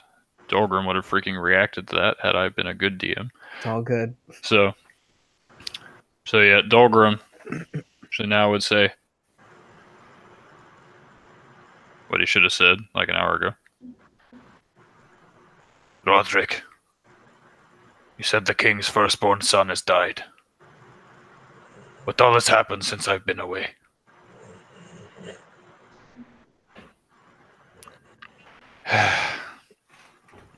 As you said, usually it was just skirmishes and border raids that we'd go back and forth. They'd retreat back into their lands. They'd come back, rinse and repeat. We'd try our best. General hatred, of course. Then, one day, the king got fed up. He wanted to mount an assault to end these skirmishes forever. To make sure that they could never strike back against his people ever again. His son, his firstborn, Bjorn, wanted to lead the charge, to lead them into battle. The king agreed. After all, these are just savages. Sure, they fight valiantly, but against a dwarven armada? Should fall easily.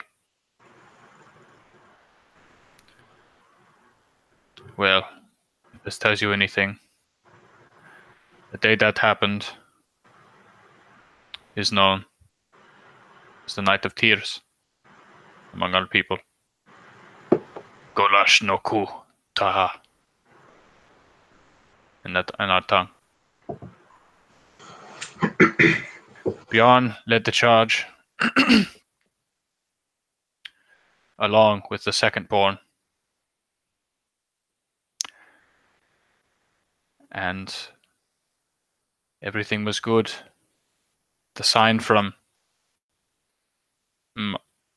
it sounded like he was about to say something, and he stopped himself.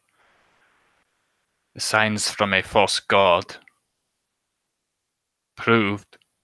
said that everything would go well, that we would be victorious. We were slaughtered. All of them. No survivors.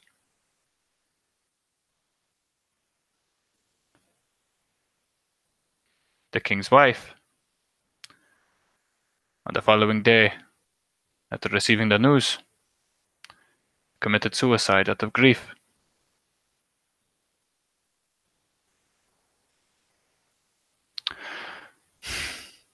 This is what I mean when I say that Merengol, Targenstal, is a godless land.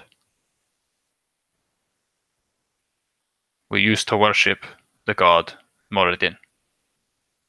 We no longer do so.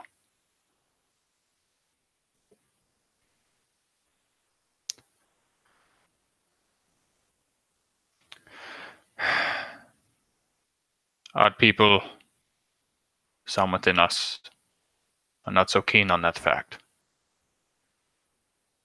Despite the evidence before them, they continue to believe in him. Despite everything.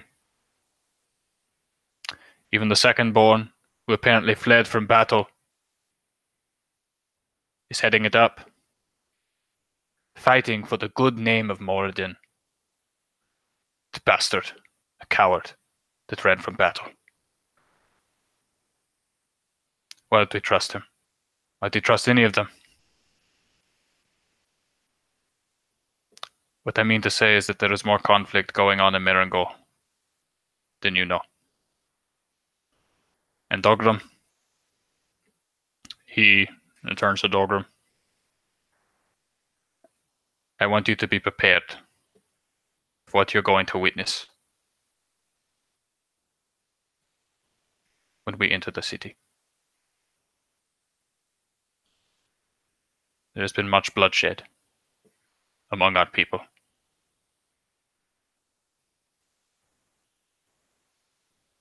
Just be prepared.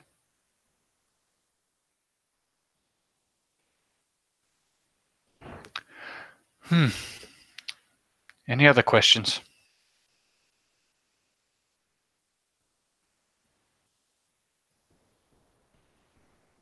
That's all I got.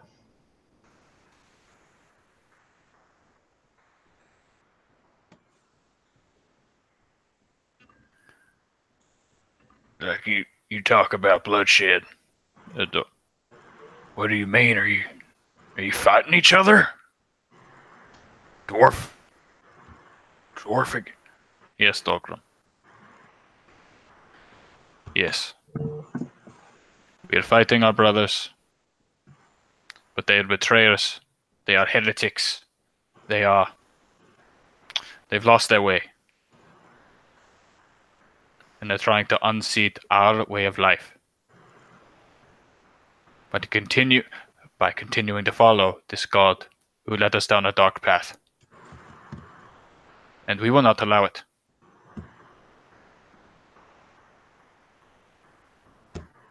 How divided are you? Is it a half and half, or is it they're guerrilla fighters striking where they can? For the past year we've been fighting. I can comfortably say we are on the winning side. It should only be a matter of time until they fall. Yes, as you say, they are reduced to guerrilla warfare.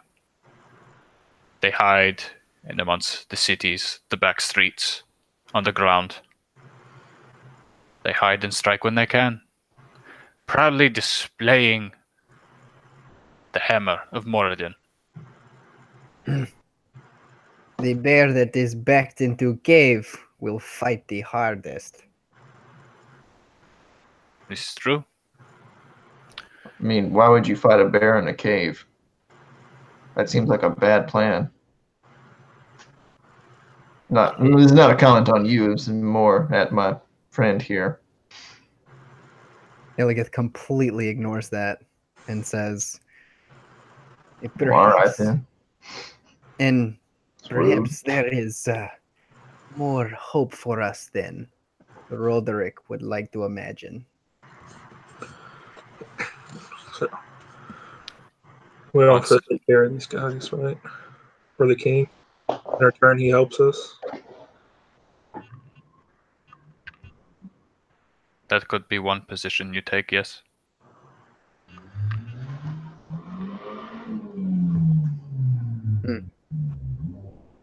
As I said before, I'm sure the king would prize peace over war in either case. We can help him on both fronts.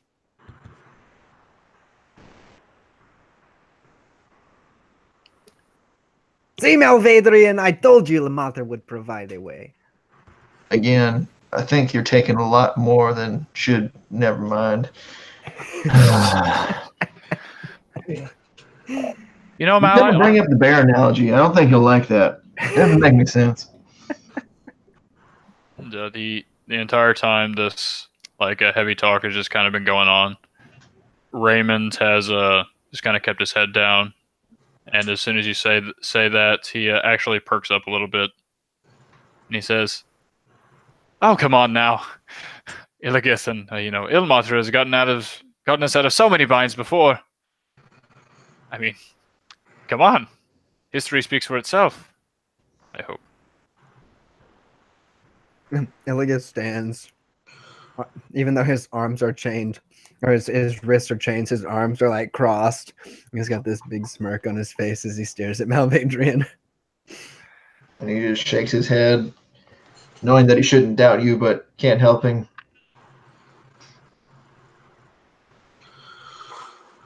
Besides, All right then, if you say so. With our new friend, Soren here, he knows information of Celestials that none of us could fathom or create on our own. Will be invaluable to the situation ahead. Yeah, well, let's just hope that the tendrils of the Imperium haven't reached this way, corrupting the mind of the king. That would not be pleasant.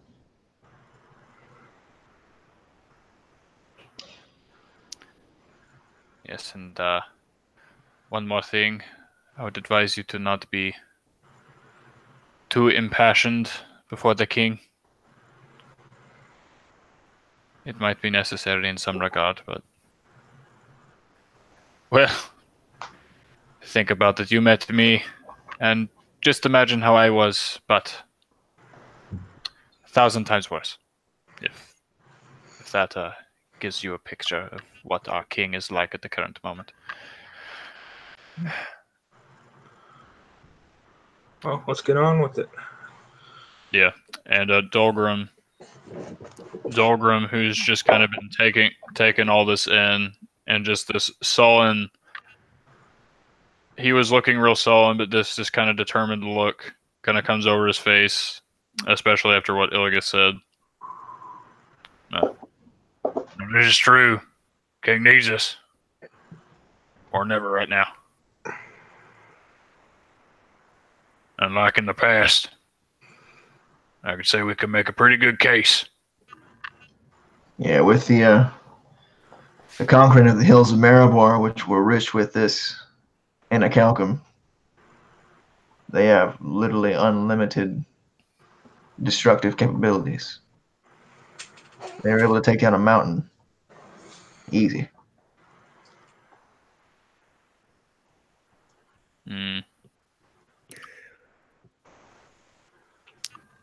On that point, I'm not so sure he'll be sold. As you'll see if we continue walking. What do you montage cut? Yeah. So like you continue to walk along a Farkin's Pass. All of these thoughts kind of weighing on your mind. And it doesn't take long before you see something that looks as if it's almost birthed from the side of the mountain. It was blocked by the snowstorm before, but now you can clearly see it. A gargantuan expanse of metal and rock towering above you. And for a moment, it nearly blocks your view of the sky as you continue to walk forward along this pass.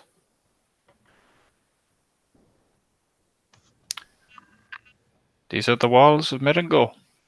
The wall. You see, I did not believe the king would be privy to that mountain threat you talked about. This wall is reinforced with adamantium, the very best we can find here. Iron, steel, anything you can imagine. Nothing has been able to penetrate its borders before. Nothing except the corruption from within. You see, that is where the enemy will strike first.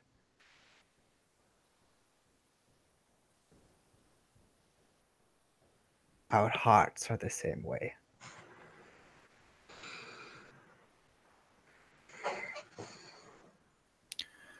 I hope you're not right. And y'all continue to walk. This thing, by your estimate, it's hard to tell, but this thing is at least 200 meters tall, if not taller. Like, this wall is just massive. That is so tall. And that's why I'm saying, like, the only reason you hadn't seen it before is because it was blocked by all the snowstorms. But now it's just towering above you, and honestly, none of you have seen anything like this. Hey, Soren, could the Celestial theoretically just kind of teleport into the city, just past the wall? I assume you were there when they made it into the gnomes through all of their protections and their magic. Yes, but did it not require them to negate the magic? Did they? I remember that. Oh, yeah, you're right. They had that, they turned, what's his name? Gnome. Yeah, and Not yay high. And Yeah. he took care of their defenses. once again, the enemy from within. Oh, yeah, I get it now. I was a little bit confused before, but I'm on the same page. Yep.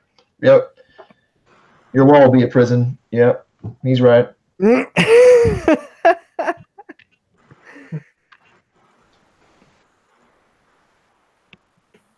We should use that example. Yep, that's a good idea. Yeah. Or should we keep the gnomes out of this? Saying that they're not the biggest fan of gnomes either. Damn it. Yes. Well, no, to just show them that even their hated enemies who, Correct. they're pretty great at defending themselves were infiltrated because of traitors within. Plus, they already have a bunch of traitors, running about. Who knows how desperate they might. You remember the bear? It didn't make any sense, but, desperate bears and backed into a. Yeah. You get it. Just takes one desperate dwarf and this whole city could be, taken. So Maybe Dalton was meeting with these dwarves instead of the king's dwarves. that's true. We Something don't know. about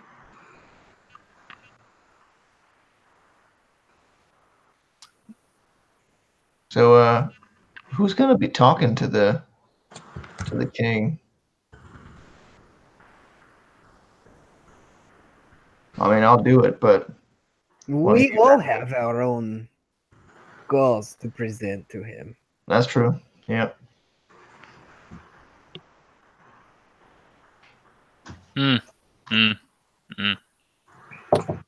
Wink. Yeah. So as you can see, I have changed my picture, and as you continue, as you continue walking, and again, just imagine that beyond this, the wall just soars above you, and you come to this little back entrance. Nothing grandiose about it. It's all utilitarian in design. And jutting out from the structure is a small gateway. And you can actually see, as you start to approach, that there are two dwarves standing there in kind of this dark copper plate mail with a poleaxes at their sides. So and you can see the kind of higher up, kind of dotted, are probably Malvadrian and Soren. You might see this as well. I'm not sure how high your past perception is, Soren. 15. Yeah, but you could probably see, and they're hidden pretty well. You can see like these huge, well, at least huge in comparison to what you're used to, dwarven ballista. Like these just massive crossbows that have just kind of been hidden amongst the snow and the rock. And if you got hit by one of those things, it would not be pretty. Not be pretty. I point this out to Mal just to be sure. Non-discreetly. Yeah. Yep. That would suck. So Roderick says, alright, stay with me. Let me talk to them, I'll deal with them. That pretty much goes to any authority that we may meet. Just keep that thing in mind. So Roderick kind of goes up to these dwarves. The dwarves that can see all now, the party approaching, they walk up and say, state your business. Why are you here? What are these people with you? And why do you have a half-giant? Right. And Roderick says, do not worry.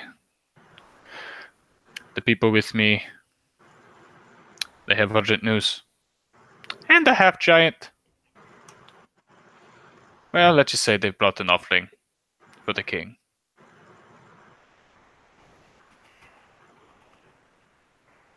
Make things go a little bit more smoothly. Yeah, Illiget's face kind of like is a little confused, but he doesn't say anything. Yeah, so Dorbram just kind of looks at you like, maybe he's just trying to get in. I mean, yeah. No. Something's afoot. We've got to kill them all.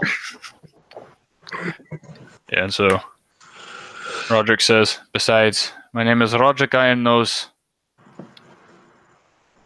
and I am the one outpost on this back position, past Falcon's Pass. They've traveled a long way to get here. They even got through Falcon's Pass. Because they have news for our king that is very grave, very dire. And I have said that I will give them audience. So please move aside and let us be on our way. Besides, I need to make my monthly report to the king anyway. And so the dwarf just kind of, or the two dwarves in this plate mail just kind of look over them. Alright, you may pass. Just keep the half-giant in those chains. If he hurts anyone in the city, it'll be on our heads as well as yours. I know, I'm prepared. And you walk in to this gate, it just kind of rises, and y'all are able to walk through here. And it's just again, it just looks like this tunnel has been carved out of the mountain through it. There's like lanterns in there off on the side of the walls. Just kind of keep everything lit, but it's still kind of dark. It's more like dim light. But to dwarves and people who have dark vision, this is bright light. So I continue walking, and Roderick says, I apologize. I just wanted to get them past. If you'd like me to present yourself as something different, as in a peace offering, as a show of peace, a sign of vulnerability, I will do so from now on, if that is what you would prefer. Yeah, it's what we discussed. It's just... I know. It's just nothing like this has ever been done. Forgive me if I'm rather nervous. And what can go wrong? Hour later. Everything. What's that, Logan? Just back at Wesley. Gotcha. All right. Mm. And so, as you walk forward, Roderick once again says, Dolgrim, I said that you needed to brace yourself for what you're about to see. Please do so. And Dolgrim just kind of steals his resolve. And you break out of this tunnel, entering the city. And the first thing that greets your eyes are these huge towers and buildings that look if they've been carved from the very gray spines themselves, which is the mountain region that they are home to. But you don't see, for one thing, Dolgrim has told you of just the beauty and the craftsmanship and the artisanship that is present in Dwarven construction and their structures as he's been traveling with you. And as he was discussing as such, it definitely sounded like he missed it. Like he was eager to get back to it, to see it once more, and you could feel that. Like you could feel that want, that need from him as he spoke. But the beauty and artisanship that he spoke of to you many times is nowhere to be seen here. It looks as if the city itself has been steeped in a pall of gray, cold and unfeeling. We good? We good? All right. Dilapidation, despair bleeds from every sight and sound before you.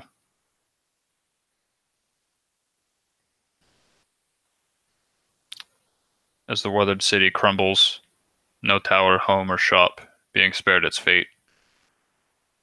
A coppery smell sits on the air, which you, Malvadrian, recognize to be the smell of dried blood. And in the distance, the clash of steel and iron can be heard along with cries of anguish and sorrow. Despite this, Roderick's gaze is steadfast as he continues to move forward,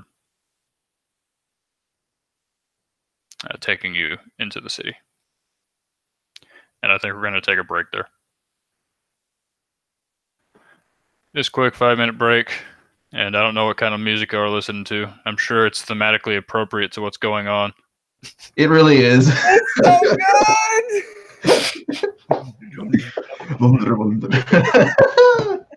Wait, is that the video that you sent? It's so check. Yeah. It's like this Danheim band, I guess. It's like a radio on YouTube, and it's just like playing there really good. And they've got like this like tribal drum that they keep playing. It's really good. Yeah. When the Jarl drops the bass is my favorite comment for sure. Gotcha. Oh yeah, we're supposed to be taking a break. Yep. All right. 5-minute break. So let me collect I don't myself. want to leave this music though. All right. Right. I'm gonna go get some water and whatnot. All right. It's been really good so far, by the way, but just saying.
You know this is still live, right? Mm-hmm. And it is my siren song. Attracting many a sailor. Mm-hmm. Yeah.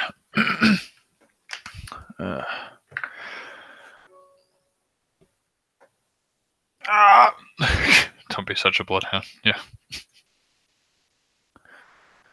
There's already enough blood to go around. Sniff, sniff. I can only hope that the sniff, sniff is him crying and not, Who's crying? sniffing like a dog.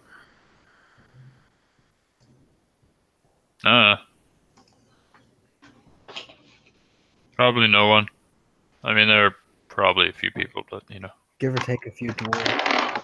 Mm-hmm. Two dwarves. Yeah, probably. Yeah. I'm really nervous. Oh, So I want this to be cinematic, but I don't know. We'll see how it goes.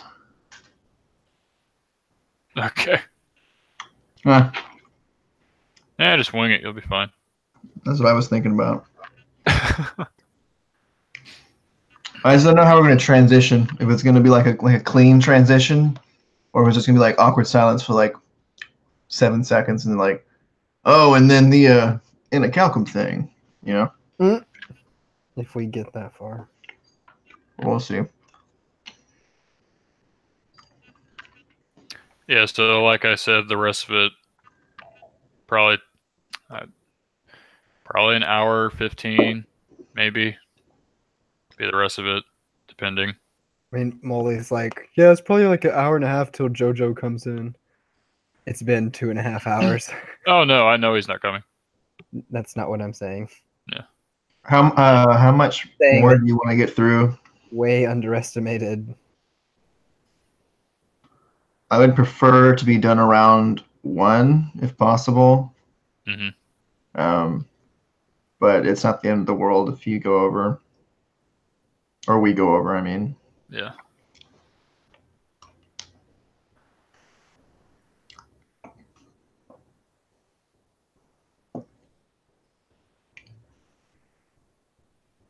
All right.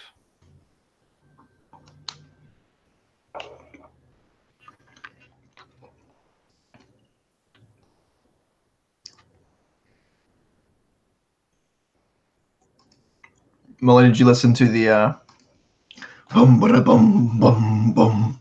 No, I haven't. It was pretty great. You should during the break. I'm just saying. No, I should have. Hi, Ryan. No. Oh man. All right. Okay, we all good? No, Rip. we're about to We be all- executed, but it's fine. We all as best as we can be.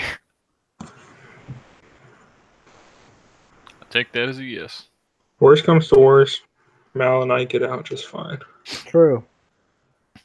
You're right. All right. Hello, friend.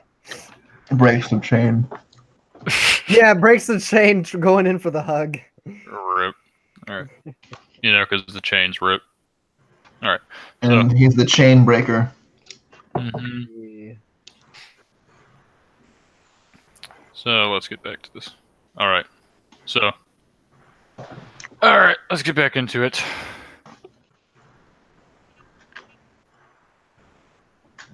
All right. Like I said, dilapidated and crumbling towers, buildings, shops stand before you. The smell of dry blood in the air. And The sound of a distant clashing of steel can be heard, along with distant cries of anguish and sorrow. Roderick's gaze is steadfast,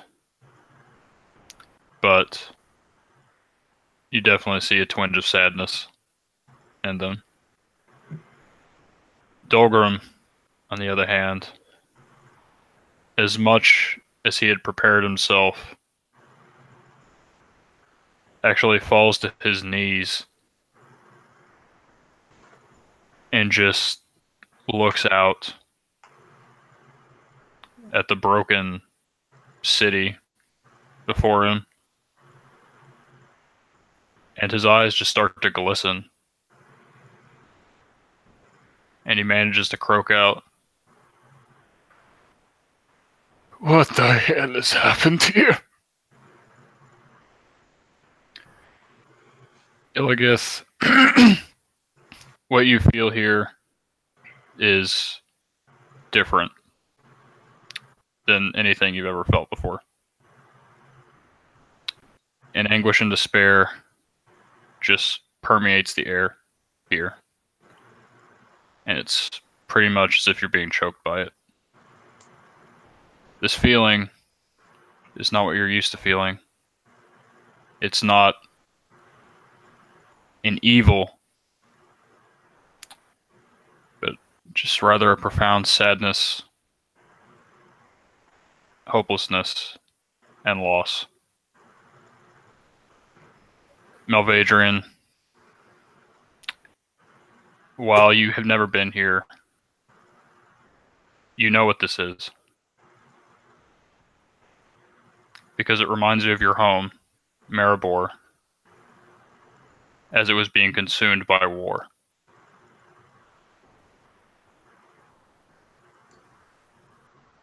War never changes. Someone had to say it.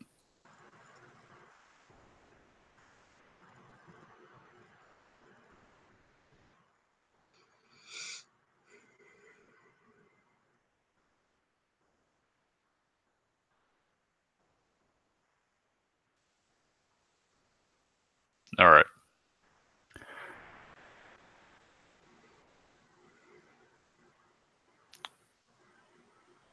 And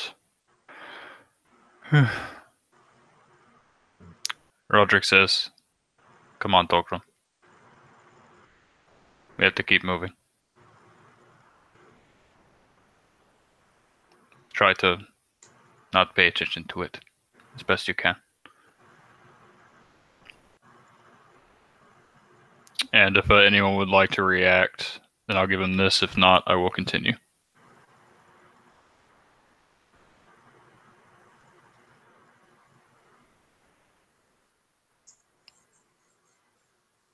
All right. So, few, if any, dwarven citizens roam the crackstone streets. Those that you do see eye you with a fear and a suspicion, especially Illios in the chains, and they take their distance as you all pass. All windows those that you can see on the buildings amongst the square that aren't broken are shut. In the square itself, you see many sad sights. What once was a tailor's shop, sporting clothing that looks like it was once blue or red, the color is now bleached, of all life and vibrance. You see a smithy, its stall displaying rusted jewelry of various assortments, at least the ones that are still there and haven't been stolen. And most of them are broken anyway. Each shop continues to crumble, bricks clattering to the ground. And you see constant patrols, militiamen standing at every street corner, keeping watch. Some dragging away the bodies of their kinsmen, and others you can see in their grasp are dwarves dressed in chainmail with a bright red hammer displayed on their chests as they're being dragged off with little to no reverence.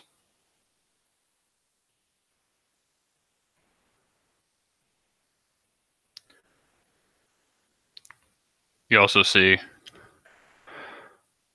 a small skirmish off to the side of a dwarf being torn from his lodgings and kind of fighting back against the guards.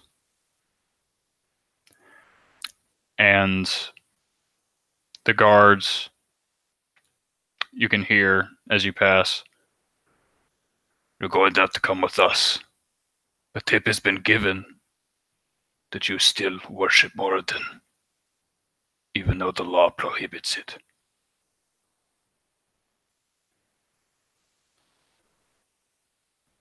Yeah, and he says, the dwarf says in response, "You bastards! How can you betray the one who has watched over us for centuries, for thousands of years?"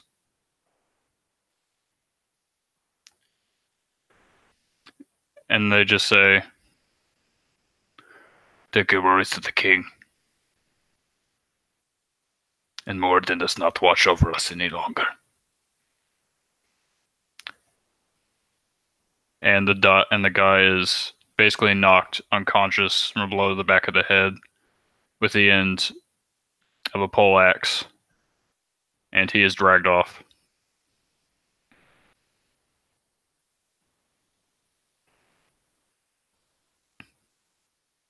Should be noted,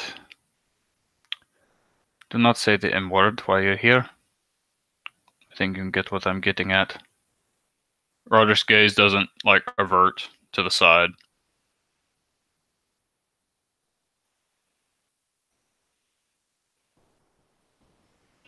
Oh, I was so confused. I was, looking at the chat, and I just saw Logan's last thing. Raise his mental hand. I was like, what the hell is he talking about? Okay, yeah. But, yeah, this... oh. Just this heartache and grief, just everything all around you. It's just, it looks like the city is torn.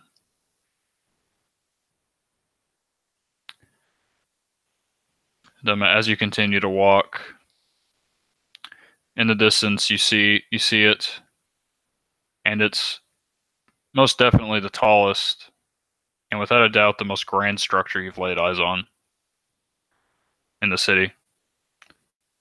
Innumerable towers sprout from this fortress, crafted from various different materials of the earth, and unlike everything else, it gives off a slight metallic glint. So it seems like at least this place has at least had some upkeep.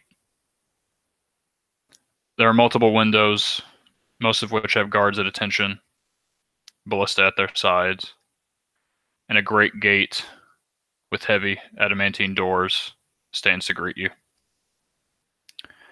As you're walking towards this place, Malvadrian and Soren,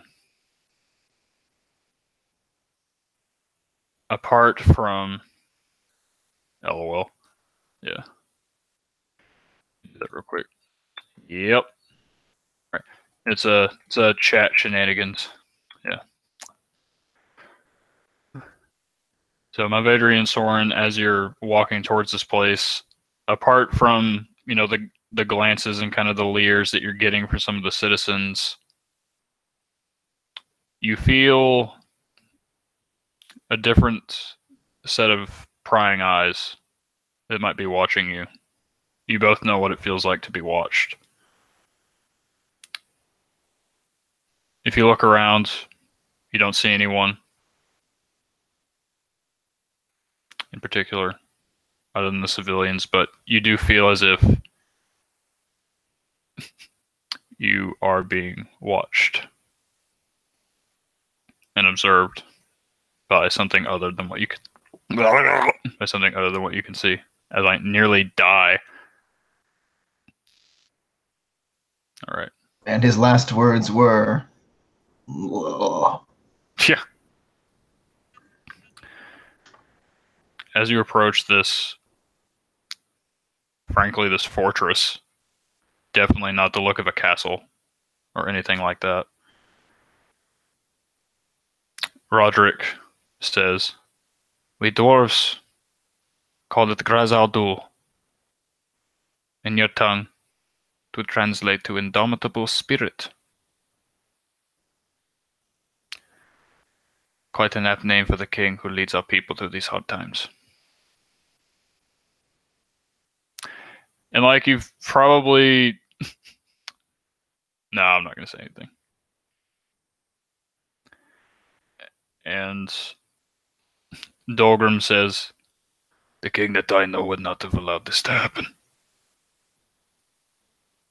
Any of this." And Roderick just simply says, "Grief can change a man. Make him do unbelievable things. We've all been touched by that. And I feel that he is trying his best to do the right thing."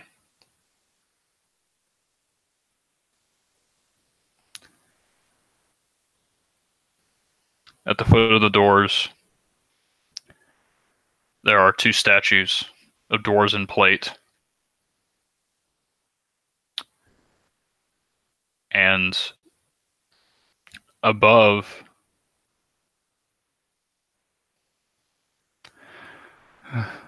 the entrance of these adamantine doors, it looks as if there used to be a third statue there, but it looks as if it's been torn off and demolished.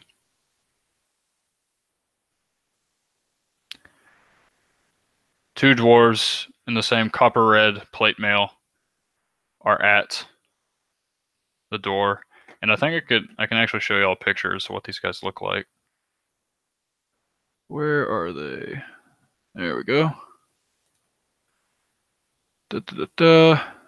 Yeah.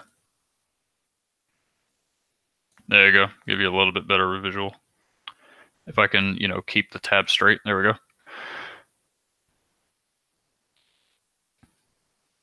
Yep. So, they're there. And they look at Roderick, and one of them says, "Ah, Iron Nose. You back for the weekend report? With more friends, I see. Outsiders." "Yes. These people have come to us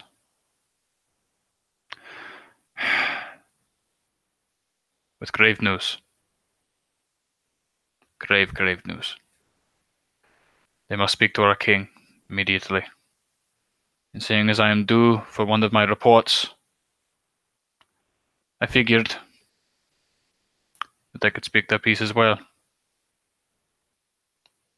I will speak to the king and convince him of this." And the King's Guard look over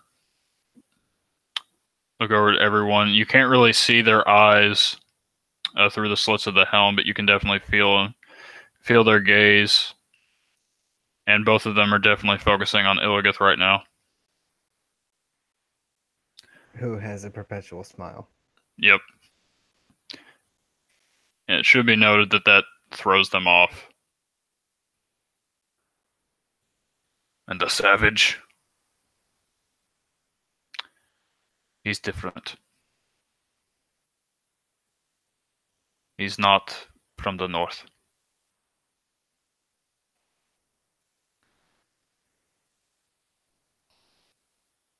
You sure about this? The king, I know what the king would probably say. I know. Regardless, I'll have to convince him that this is a matter that requires his immediate attention.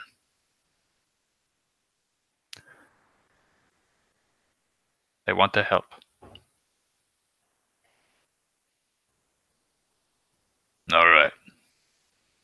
as you were then. And these two kind of reach behind and they shout to someone, and these big adamantine gates just slowly open, kind of grating on the stone.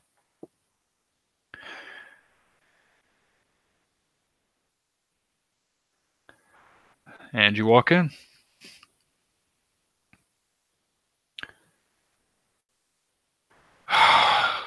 Okay, that was just the easy part. Here comes the hard part.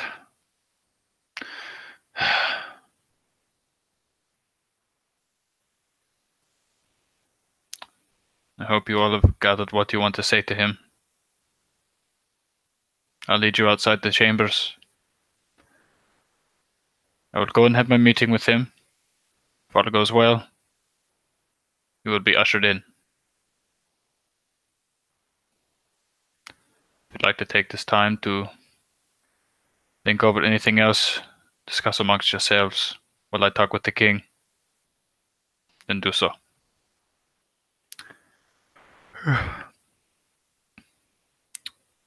And as he just kind of takes you through this palace, or excuse me, no, this palace is fortress. It, like the rest of the city, is more dilapidated and worn, but like I said, definitely not to the same degree, as there's been a lot of upkeep here. And the pillars that you see as you walk, definitely give off kind of a weak shine. It seems that many of the things, at least in Marangolian architecture, has at least some small amount of adamantine in it. The metal is incredibly prevalent amongst the structures you can see.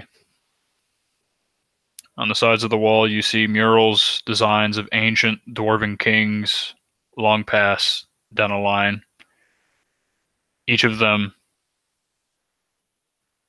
drawn with the same helm on them, showing it being passed down from generation to generation. But you do know that on the mural, at some point, these dwarves are all bowing before something, but that something has been ripped out of the mural.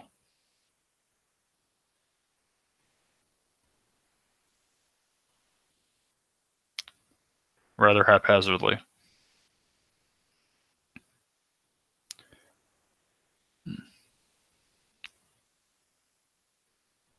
And there also seems to be, as you approach these chambers, up to the side, in a room, demolished, you can see what looks like pews that have been ripped from the ground, torn asunder. And you come to the doors. And Roderick says,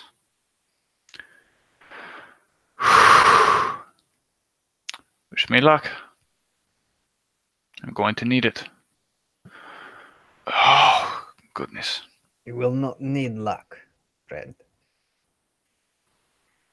Yes, I will. And he opens the door and heads inside.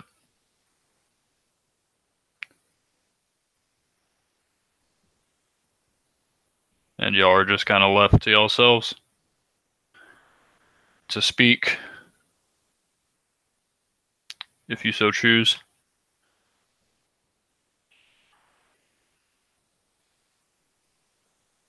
And if we don't, Then you're all dead. well, we're all dead anyway. Yeah, well, you know.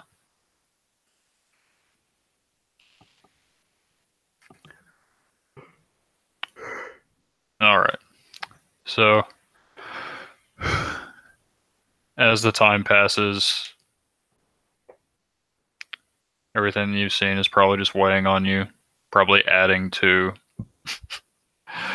a a sense of impending doom that you may have about this place. All of what's been told of you of the king has come from Roderick. Anything else? You make your guesses based on that. You can't hear anything through the doors. Are you about to say something? I wanted to talk to the dwarves if possible. To the dwarves? Yeah, our dwarves. Now that Roderick's not here. Oh, you mean like the dwarves that are with y'all? Yeah, if they're still with us. Yeah, so probably. Yeah, they'd still be with y'all. They'd probably just be like, I guess, in a formation around y'all. I guess. I mean, not close to like be threatening, but just, you know. Right.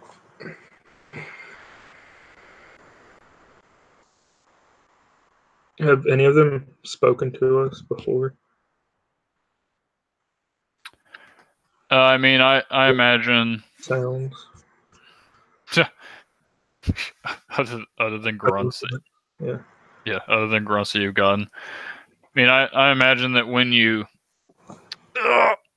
camped the night before, it wasn't roleplay, but I imagine you might have talked even a little bit, if not the dwarves who beforehand, when you first met, were cold to you after seeing what you did for them and their comrades, and basically what you can do and how you've conducted yourselves up to this point.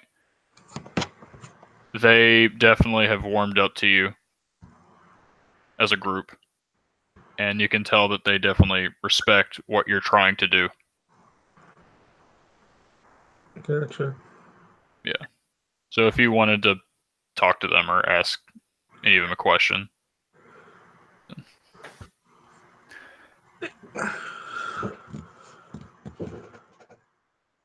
In Dwarven, I want to ask them, like a hushed voice in Dwarven, how they feel about the king outlawing Moradin and get their perspective on it.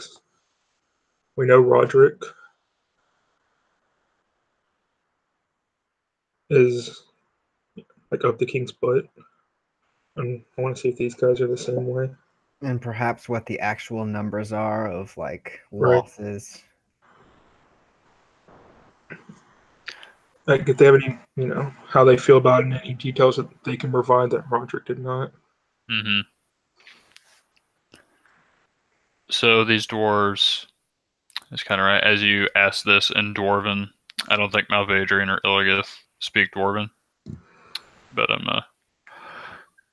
yeah, you ask this, and they look at you kind of surprised. Were you about to say something? No. Okay. They look at you kind of surprised, and at your questions, their gaze kind of hardens and steals a little bit, and in Dwarven, the native tongue, they respond to you.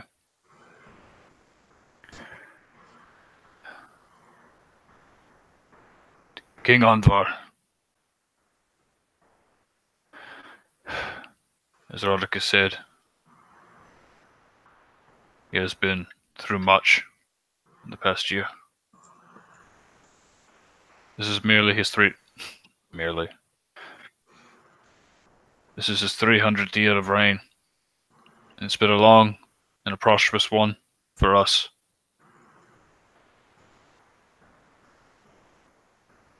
But as it pertains to, and you get the he wants to say Moradin, but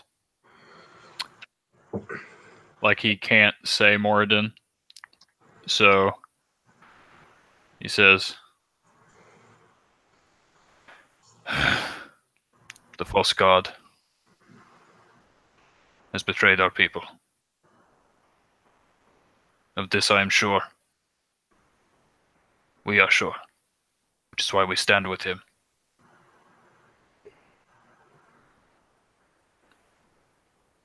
I do not mean to discourage you, but to me it does not sound like a god has betrayed your people.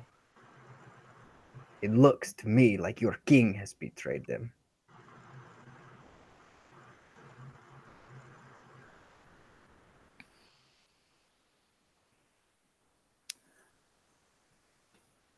Yep. And so the dwarves at that comment.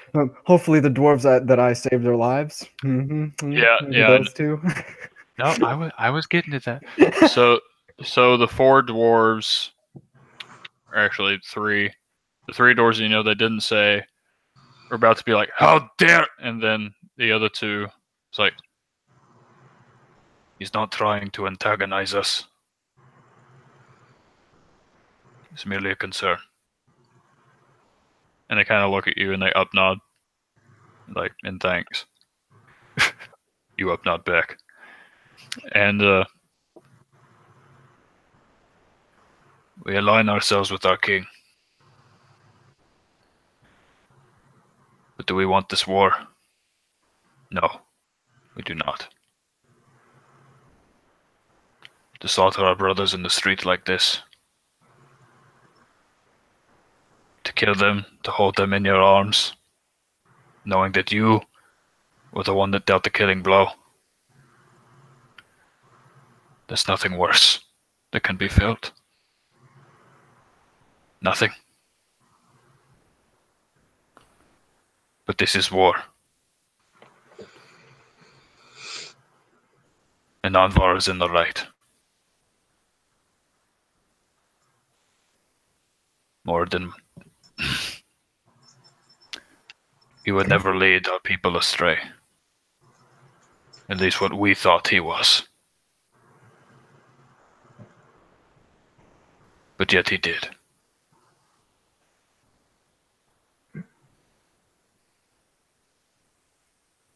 So I warn you, Illios, and I say your name because like they've heard of it. Oh. Be careful in your talk with him.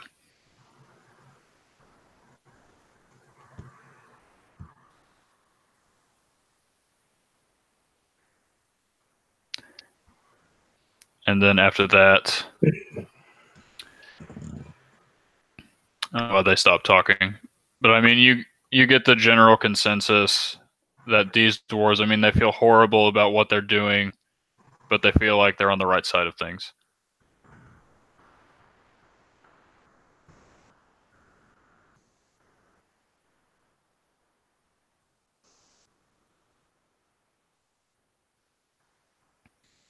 All right.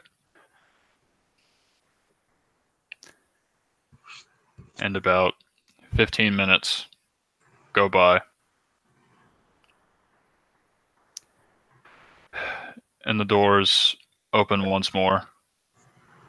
And Roderick, who looks as white as a ghost, just kind of exhales.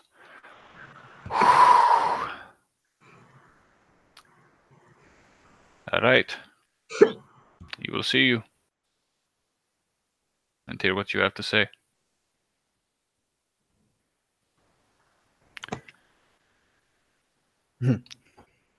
Chill out, Malvedrian. I told you mother would provide the way. Yeah.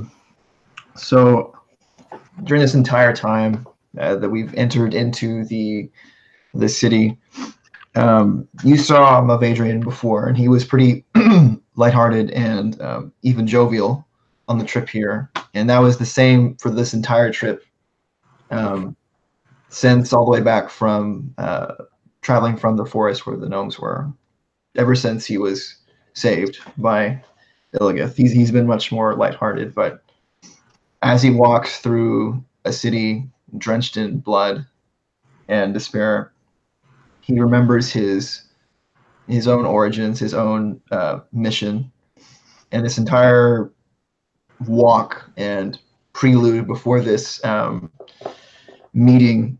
He's been solemn, looking ahead, thinking of his duty and only his duty, and he gives you a solemn nod. We'll get it done.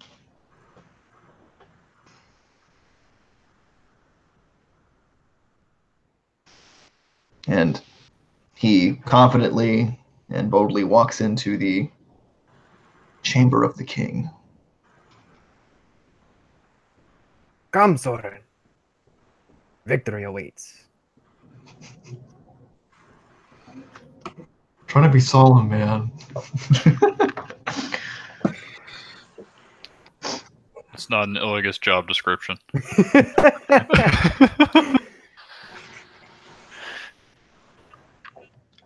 So as we enter into the room, what do we see, Molly? Yeah. So, you enter a grand room, at least 30 feet tall, 40 feet wide, with statues of old dwarven heroes holding up the ceiling, aided by gorgeous-looking stone pillars with various dwarvish runes and etchings inlaid into them. A frayed red gold carpet leads up to the throne. 8 Kingsguard line up along the walkway. These Kingsguard you would know as the picture that I'm showing right now. The dwarves in the copper red plate. Their hands resting atop poleaxes, swords, axes. Their cold gaze rests on you through the eye slits in their helms as you move forward into this hall. At the end of the carpet, 2 thrones reside. While the one on the left is empty, in the other sits a large dwarf, donning a beautiful red gold robe with a short moose fur coat. His graying beard reaches down well below his chest, and atop his head is a crown forged from iron and adamantine, the same crown you saw in the various dwarven murals. His face is weathered, and his piercing gaze as you approach is unsettling.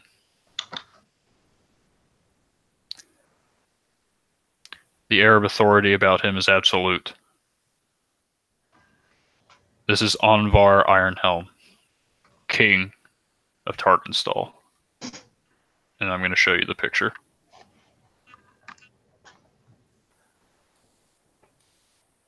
So you know who you're talking to right now. Yeah. And as we make our way, or do you have more to say? Yeah. So Okay. Just one more thing. Yeah, go for it. To his right stands a balding, gruff-looking dwarf, dressed in a simple coat, covering what looks to be like fine linens. His gaze is steadfast, and his dark blue eyes watch over you as you step forward. This dwarf looks somewhat familiar to you, and the reason why is because if you took Dolgrim's face and aged it a couple hundred years, this is what you would see.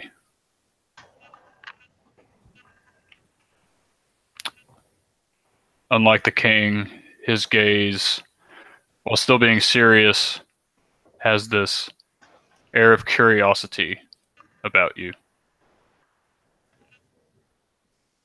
The king, however, looks upon all of you.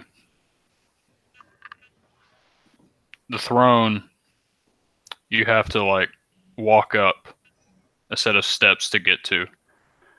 And so at the current moment, he's towering over all of you, staring down at you.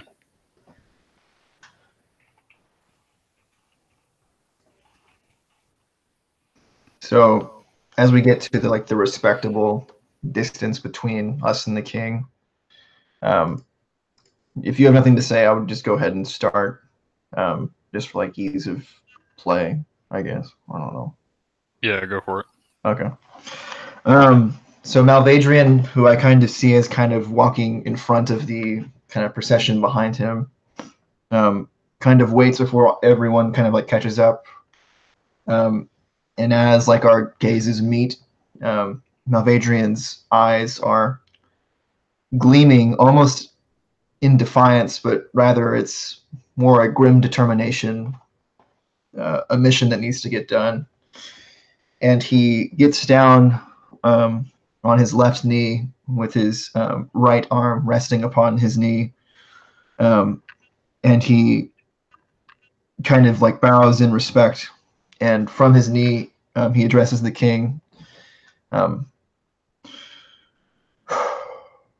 Honorable King of the Dwarves, Regent of Maringold, Your Grace, Anvar Ironhelm, we thank you for this audience, but we come bringing urgent news from the plains south of your kingdom. You no doubt already know of the conquest of Maribor and the surrounding nations, but what you may not know is that we were holding our own. In fact, we were even beginning to push them back. But everything changed at the Battle of Serenity Valley. In a single day, a year's worth of sacrifice and bloodshed was undone. In that battle, even mountains were reduced to ash. You see, we were betrayed by a well-respected officer in our military. And as a result, no matter how prepared or how great our defense was, we were defeated. More than that, the hills of Maribor were rich with the resource called anacalcum, a gem-like material that is capable of housing an insane amount of energy. It powers weapons, artificial creation, and even creates super soldiers capable of mass destruction. Now, I've seen your walls, and they are indeed mighty, maybe even impenetrable. But we've recently received intelligence that the same traitor who betrayed us at Serenity Valley, a man who goes by the name of Dalton, is here in your kingdom, prowling around and seeking potential traitors to convert to his side. Now, we see your kingdom, mighty as it is, torn in a brutal civil war. And there are many traitors prowling around seeking your demise and the demise of your kingdom. If they succeed, these mighty walls that were once your bastion will become your prison. Now we, representing the remaining free people of Fahrenheim, we come here seeking an alliance with you. In exchange for finding these traitors and extinguishing the threat of the Imperium within your glorious kingdom, we ask for your aid, that we may crush all of those who would threaten peace in Fahrenheim.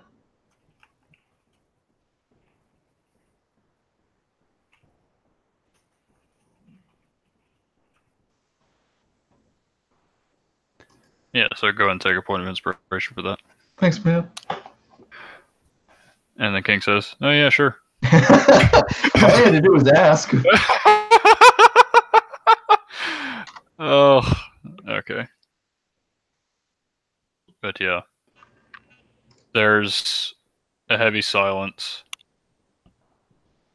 as the king looks over you. He's heard your piece. And he says, "Peace. You want peace, but Fahrenheit." Aye.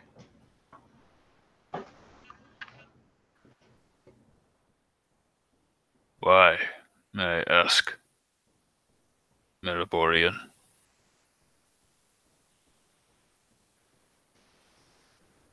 Well, Do you come before me in breach of peace for people that I care nothing for? I speak for peace for all people of Fahrenheim, including yours. I'll be honest with you.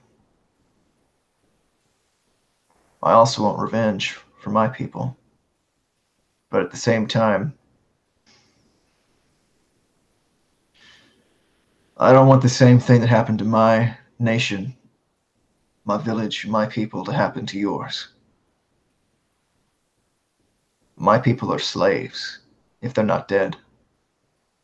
Do you think the Celestials will stop in the plains? No, their eyes will eventually turn to you. Heck, they already are on you. Their agents are in your kingdom, sowing discord, recruiting agents, fighting against you, plotting your demise. And what evidence? Silas. Yes, I know your name. And he kind of looks over at he looks over to Soren. We have a Celestial here among us. In my court. Now, I know what you're thinking. You want to kill him. That was my first instinct, too. But he's one of the good ones. He's defected. He sees the evil that is the Celestial Imperium.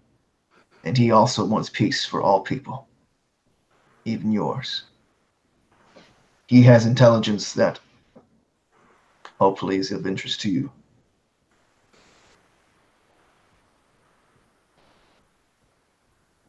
His gaze turns to you.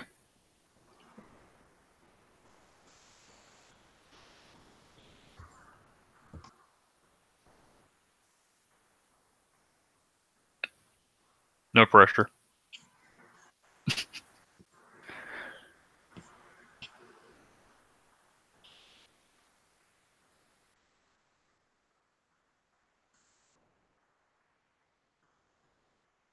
So he just look at me. He doesn't say anything. Yeah, so he looks at you, and he kind of hangs on the last line that Malvadrian said. You are saying the Celestial wants peace for my people. That all of you care for my people. This is what you've been telling me. Yes. As a means to an end, yes. For I cannot do this without your people. A means to an end. Yes. A means Just as to this an end. war that you're waging is a means to an end. It is a means for peace. If not, it'd be a waste of life. By that same grain, I care for your people as you care for mine for survival. Or as you care for your people.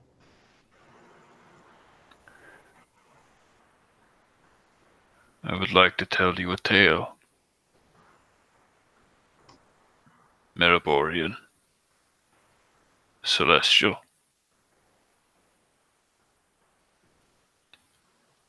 And he just looks at Illios. And this beast that prostrates before me.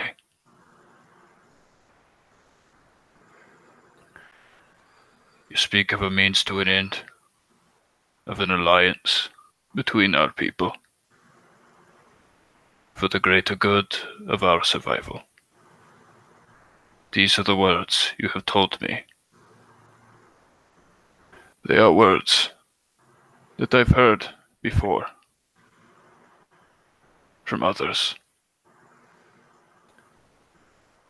That commander from Ghent, way in over his head. This ingrate here. In his eyes, kind of the Dogrum. And an envoy from your people. All of which I have denied. And do you know why? No. Why? It is because I care only for my people. I care not for yours. This is so. Oh. After you. Yeah. The memory of a dwarf. Goes back a long time. Eons. Years, thousands, hundreds. Marangol has reigned for a very, very long time. So far back that we have seen many a human civilization rise and fall over and over again. And I remember back to the first kings as they dealt with the people around them. These people coming to us with an alliance, deals, always something that they want. And we converse at one point. At one point an alliance existed. Way back before I'm sure you remember. An agreement that we would keep out threats from the north and those from the south for the prosperous peace of Fahrenheim.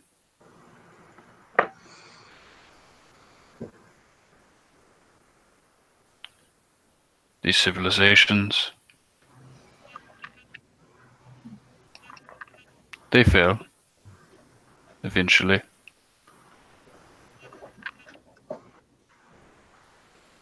And not once. Not once. Meriporian. And he stands up. Not once that then we called for their aid. No matter what threat we faced.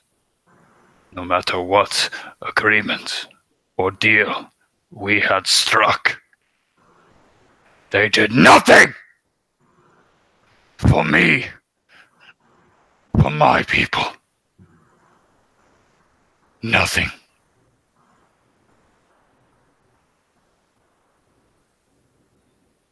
Leaving us to seal ourselves off from the world.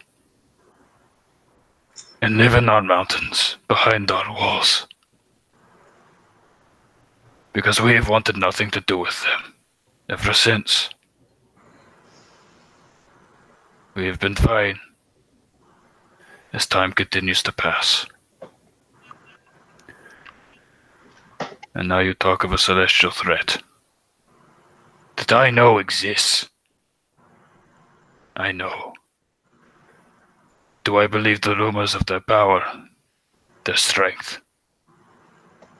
Do I believe that they can, as Roderick has said, turn mountains to ash? No, I don't.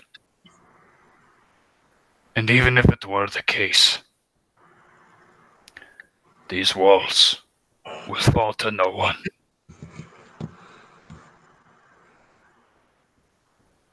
And at the moment that the Celestials come, barking at our doorstep, then let them come.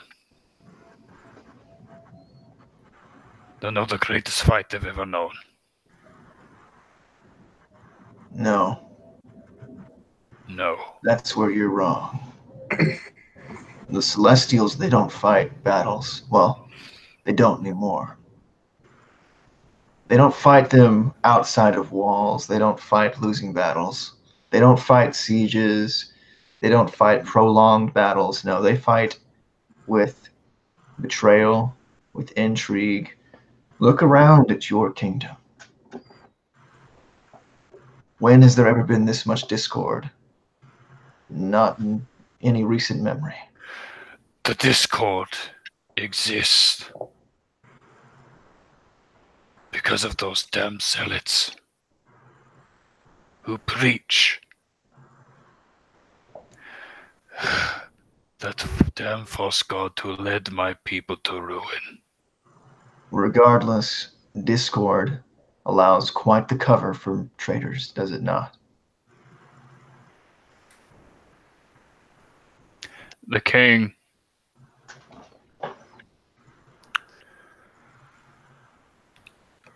you can basically see veins popping in his forehead. And as he is about to stand, the figure before him kind of walks over to him, leans into his ear, and whispers something.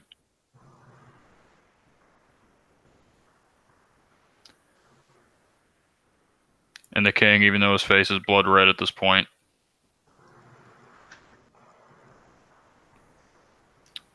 sits down. And the figure besides him says,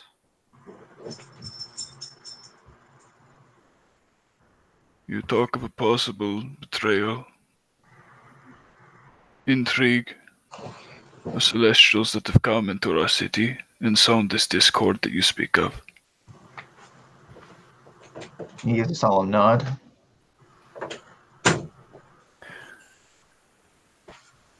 He goes by the name of Dalton. Gareth Dalton.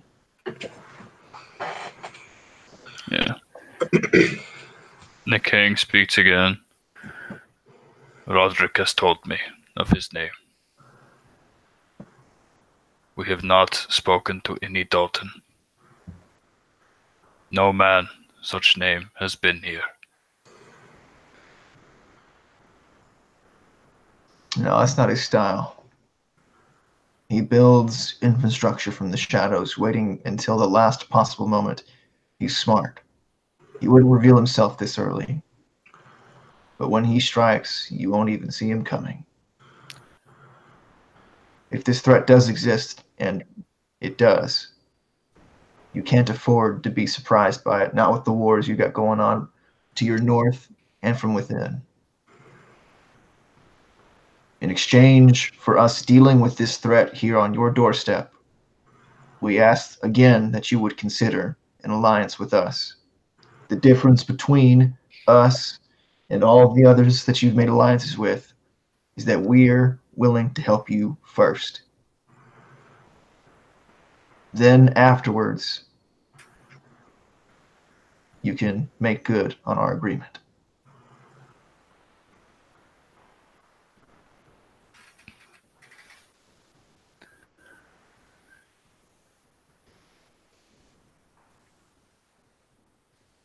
This Dalton, the king is speaking. He is the one that you have said betrayed your people. Kind of with a more tense and almost strangled voice, or growl, rather. Yes. And you say he strikes from the shadows. Yes. He's well trained. Guerrilla tactics, infiltration, indoctrination, you name it, he can do it. He can teleport at whim without a trace. I'm not really sure how that works, but he can do it. In and out of cities, blink of an eye. If there is a man named Dalton, as you say, and what he is capable of, the likes of which, of magic, that we have certainly not heard or faced, I can only think that he is at one place.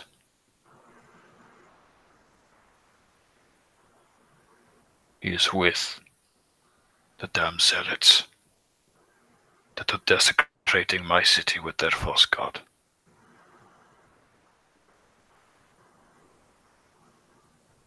They are the ones who have sown discord. They are the ones who have broken my people's hearts.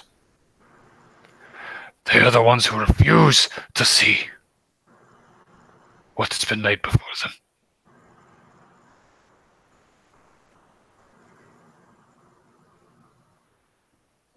And I, Meriporian,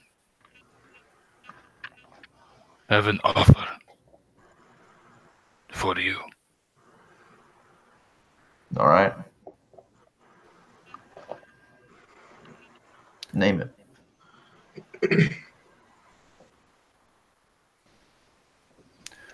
If you can find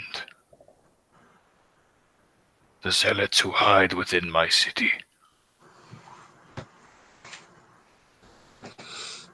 who cause my people bloodshed on a daily basis,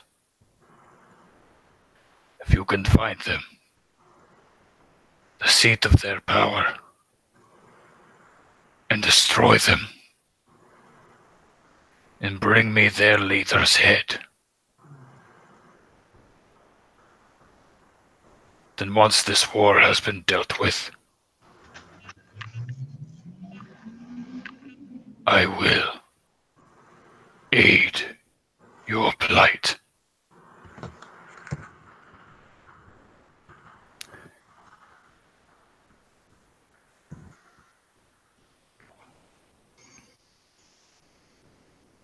Adrian is silent for a few seconds, not breaking his gaze. All right. We will look for these traitors.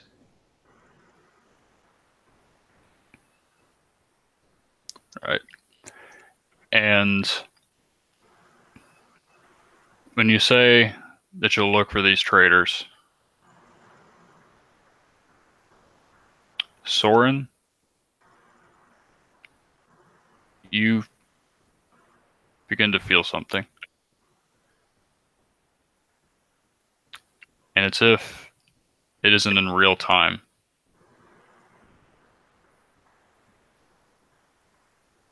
It's just everything, all the words around you just begin to slur. Until you can't hear anything at all. And your heart begins to pump with a ferocity that you've never felt before.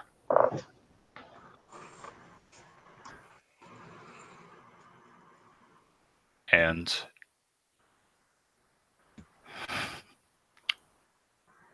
a creeping feeling is rested inside your heart.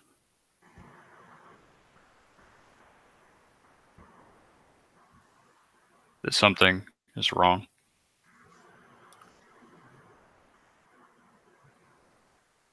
And in real time, as you're feeling this, both, or as this happens, the king's eyes, or the king's head, and it flails back down in agony. He's reaching for his head,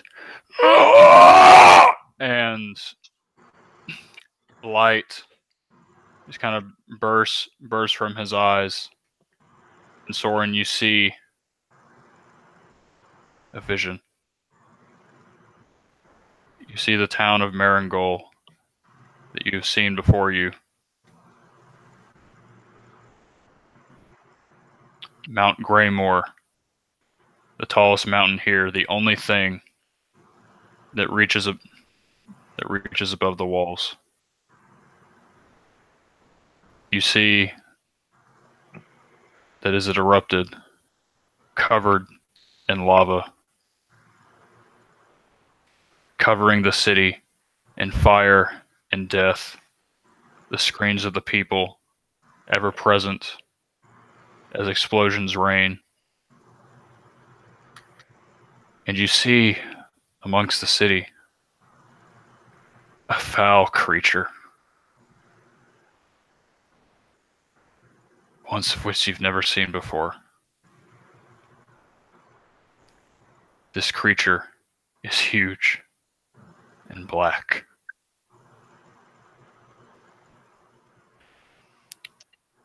And this beast wreathed in shadow with multiple heads, flailing in agony, breathing death upon the city as it wades amidst the lava. And you see, overlooking the destruction of the city, you see a Goliath. The shield, you see Illios, you see Malvadrian, and you see yourself standing before this destruction that reigns upon this people, this land, the dwarves, and to look upon each of your faces, a smug smile at a job well done.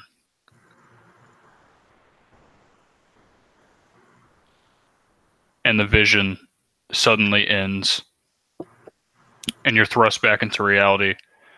Malvadrian and Illios, you don't know what's going on. And the vision, as soon as this ends, the king, his eyes stop flaring, and he speaks through his mouth. I have seen it. I have seen the destruction of our people. And I have seen the perpetrators who come before me and spout lies and nonsense and fear into our hearts. I see where the true alliances lie as they overlook my city.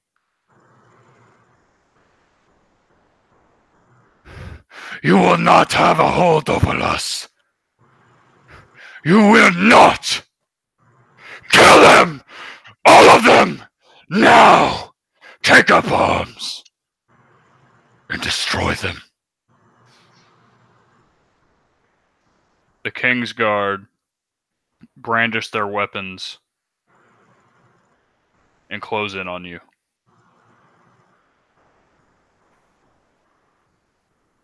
And that is where we're going to end our session for today. Oh, but we're all so ready to fight. Yep, I know. Can I use my adamantine claw to propel No. upwards? Damn it. No. Logan, come at me, bro. Yeah. Alright, so yeah, that's been the session.